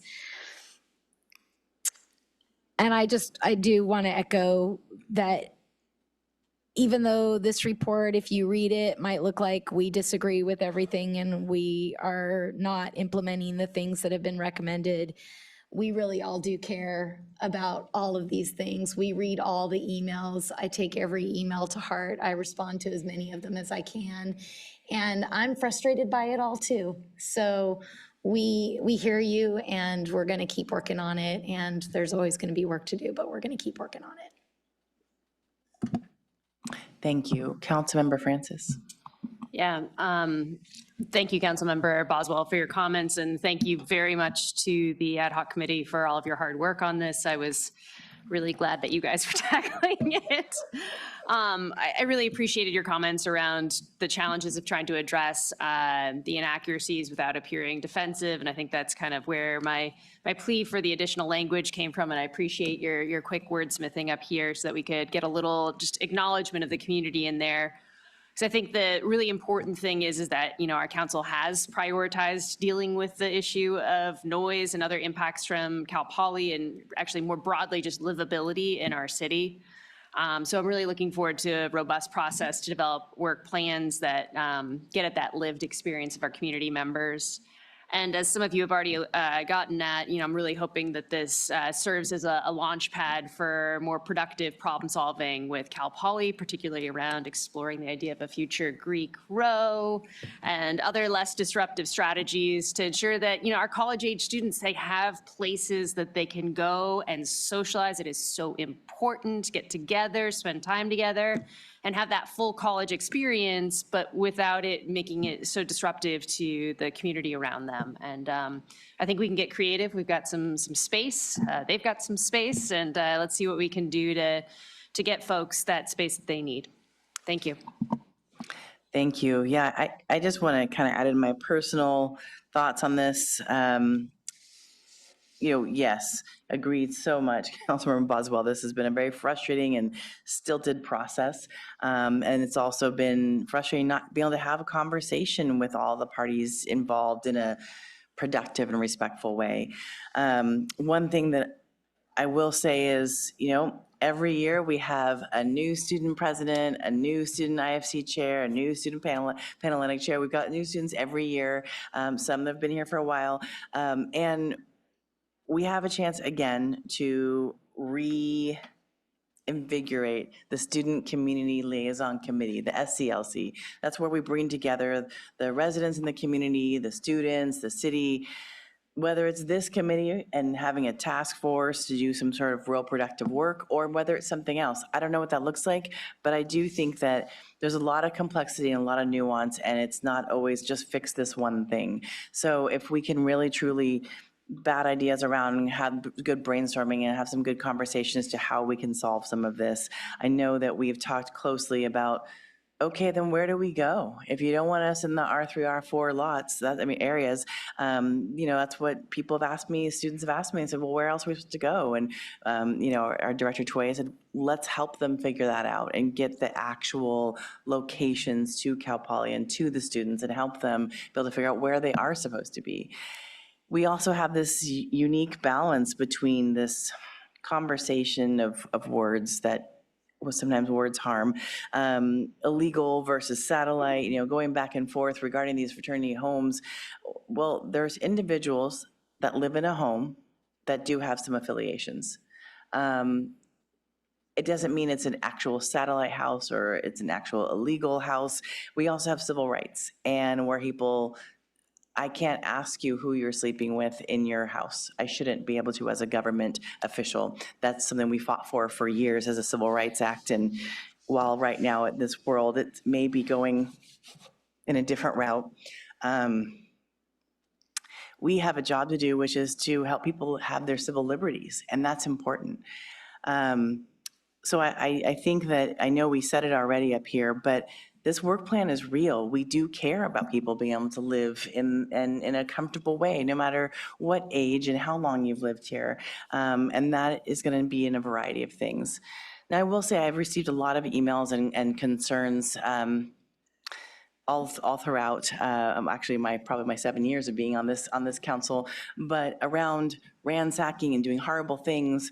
If you see something that's horrible, please call the police. That's a no question. It doesn't matter what's happening. If someone is breaking, entering, or burglarizing, or stealing something, doing something in your yard that is very illegal, please call the police. That is what we have public safety for, is to make sure to take care of people doing truly illegal behavior. The other thing I did see in a couple emails was around our fees, and why is the $1,000 our most expensive user fee, like municipal code violation fee? Maybe we should have a higher fee. And I did ask about that, of course, and learned that, well, maximum fee was for this type of action was $1,000 for a general law city. We're not a general law city, we're a charter city. So we could talk about in the future raising that fee. And maybe a higher fee makes someone stop doing this going forward.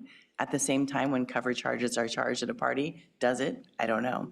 So I think these are questions that we have to talk through. The other part about either more Greek life on campus or Greek Row or whatever it is, that's where we come back to Cal Poly. I can't control that as the mayor or as a city council or as city staff. We cannot control that. When there's not a room big enough to hold some of our largest Greek organizations on campus, that's a problem. When there's no housing for Greek life, that's a problem. When there's no help into having entertainment and figuring out what to do with their lives, especially as we're looking at year-round and 24/7, that's a problem. So we have to work on these things together. They're not a one-size-fits-all answer, and they're not in a, here's a form, fill it out and fix it. We have to talk to each other and do some iteration and figure out what works, and some of it's gonna work well, and some of it's gonna not, and we're gonna keep working through it. And we cannot do the level of enforcement and concerts and everything every single weekend. That's not going to work, of what we did in St. Patrick's Day for 2025. But we are committed to working on how do we continue to reduce that with Cal Poly over the next couple of years. So I just wanted to kind of add a couple of those things with this. It's been really hard to figure out, where do we fill in some of this information? It's definitely not the grand jury report, but it is in the, we do want to fix this too. We want to help this community be better, and therefore livability. And some of the things that we see in the communities near Cal Poly also happens in other communities around the town. At the same time, I've also seen people call on a 5th grade party, a 16-year quinceañera or 15-year quinceañera. I've seen basketball down at the end of courtyard, like, what am I trying to say? Cul-de-sacs, thank you, be called on because it was loud noise. People, five college students get a violation because they were playing basketball. We have some extremes here on both ends. So I think we just have to talk about all of these different options and how do we move forward together. So that's my 2 cents, or maybe 5 cents. Councilmember Marks. Thank you, Will. I really appreciate this conversation. And I do want to just bring up another aspect besides code violation and the city coming down, harder on the parties and all that, which we may need to do, I will admit. But there's the other aspect, which is that these young people, they're all, I admire Cal Poly students so much. They're all, I consider them loved children. All right, they're adults, they're young adults, but it's dangerous. The party culture is dangerous. It happens every year when I see these wowies. I know they're so wonderful, and they're just so full of promise, and they're so smart and capable, and I'm so happy to see them wandering around the downtown and getting to know our community. At the same time, I know that within a couple of months, some of these young women are going to experience sexual assault at some of these parties, and other things that will be going on. The excessive alcohol abuse that goes on with Rush, the whole Rush thing, and hazing and all that. And luckily, we haven't had any things like Carson Starkey or Kristen Smart that I know of recently, but it's enabling the party culture is dangerous for the students. And so that's another aspect. I think that the city needs to be strong and clear, transparent, consistent, and at the same time reasonable in how we approach this whole problem.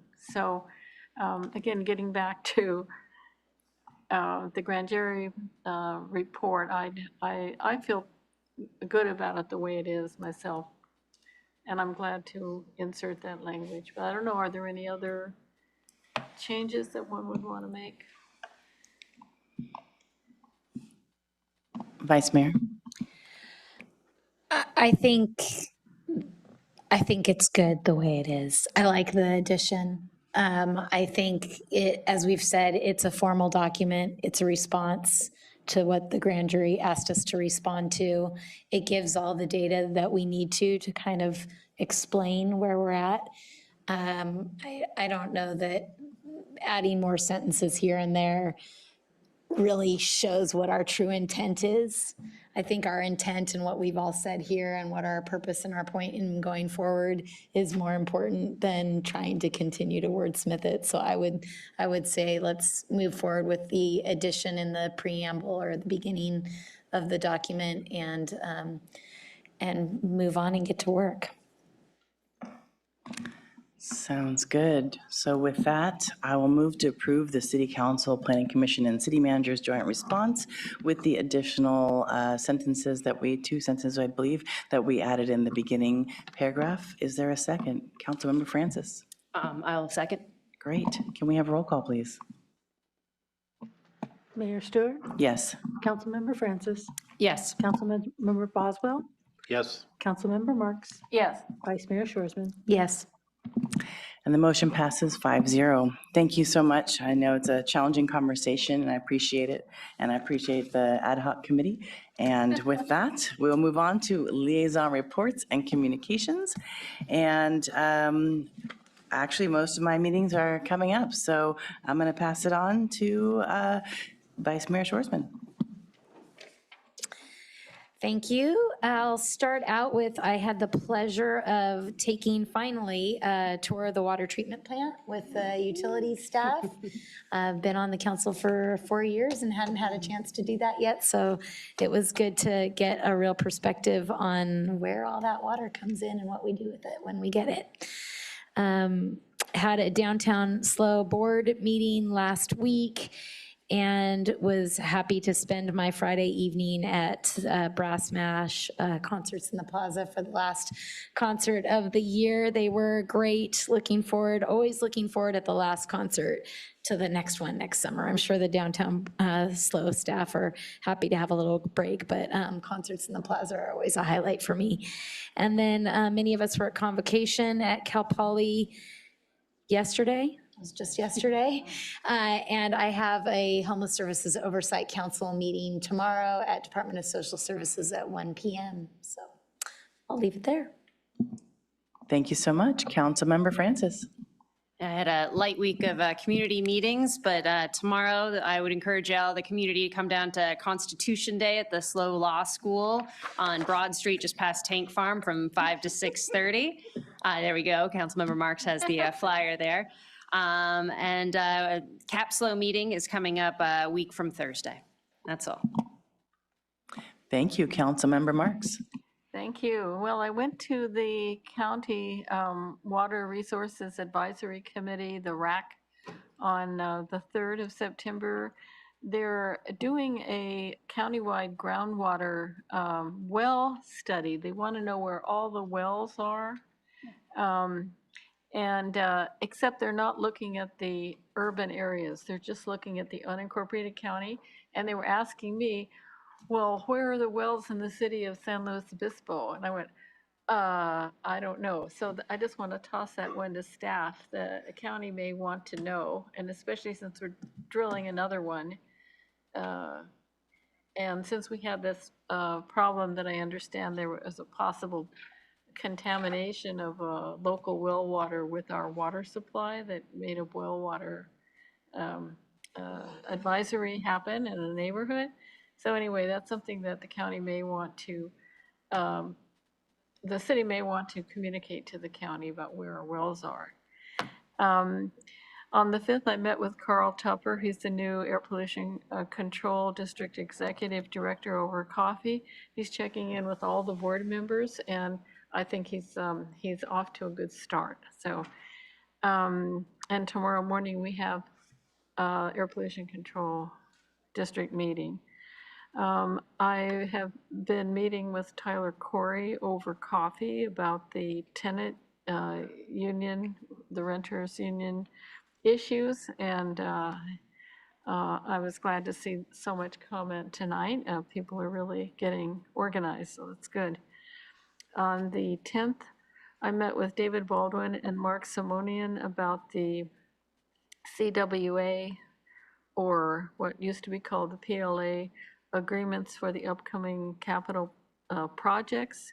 And I have to say, I'm frustrated with the process that it's taking so long, and so perhaps the council will decide to have some kind of closed session at some point. I don't know if the city attorney wants to canvass us on that.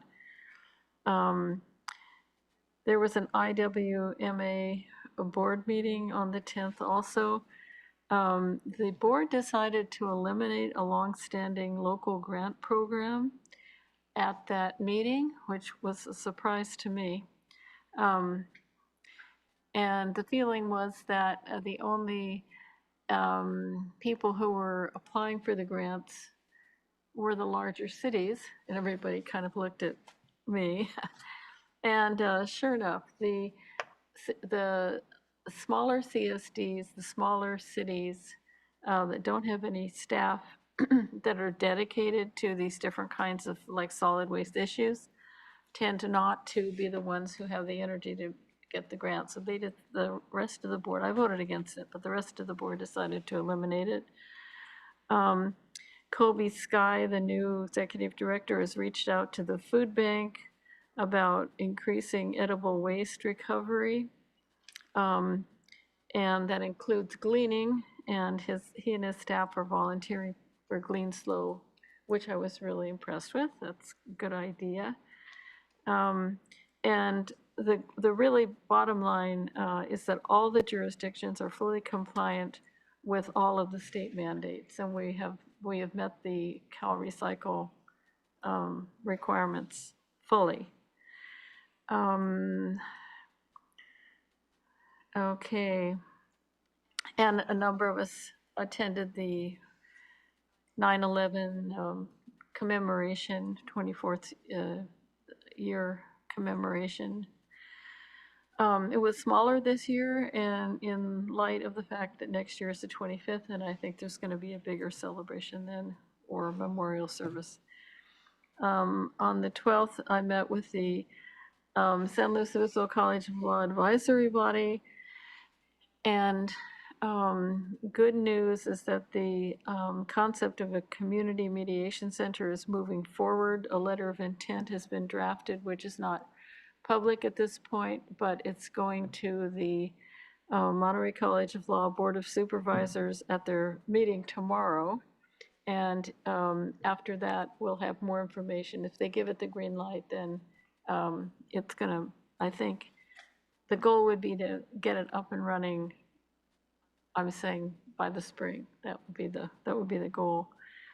And then on the 13th, I went to the History Center fundraising event. It was very well attended.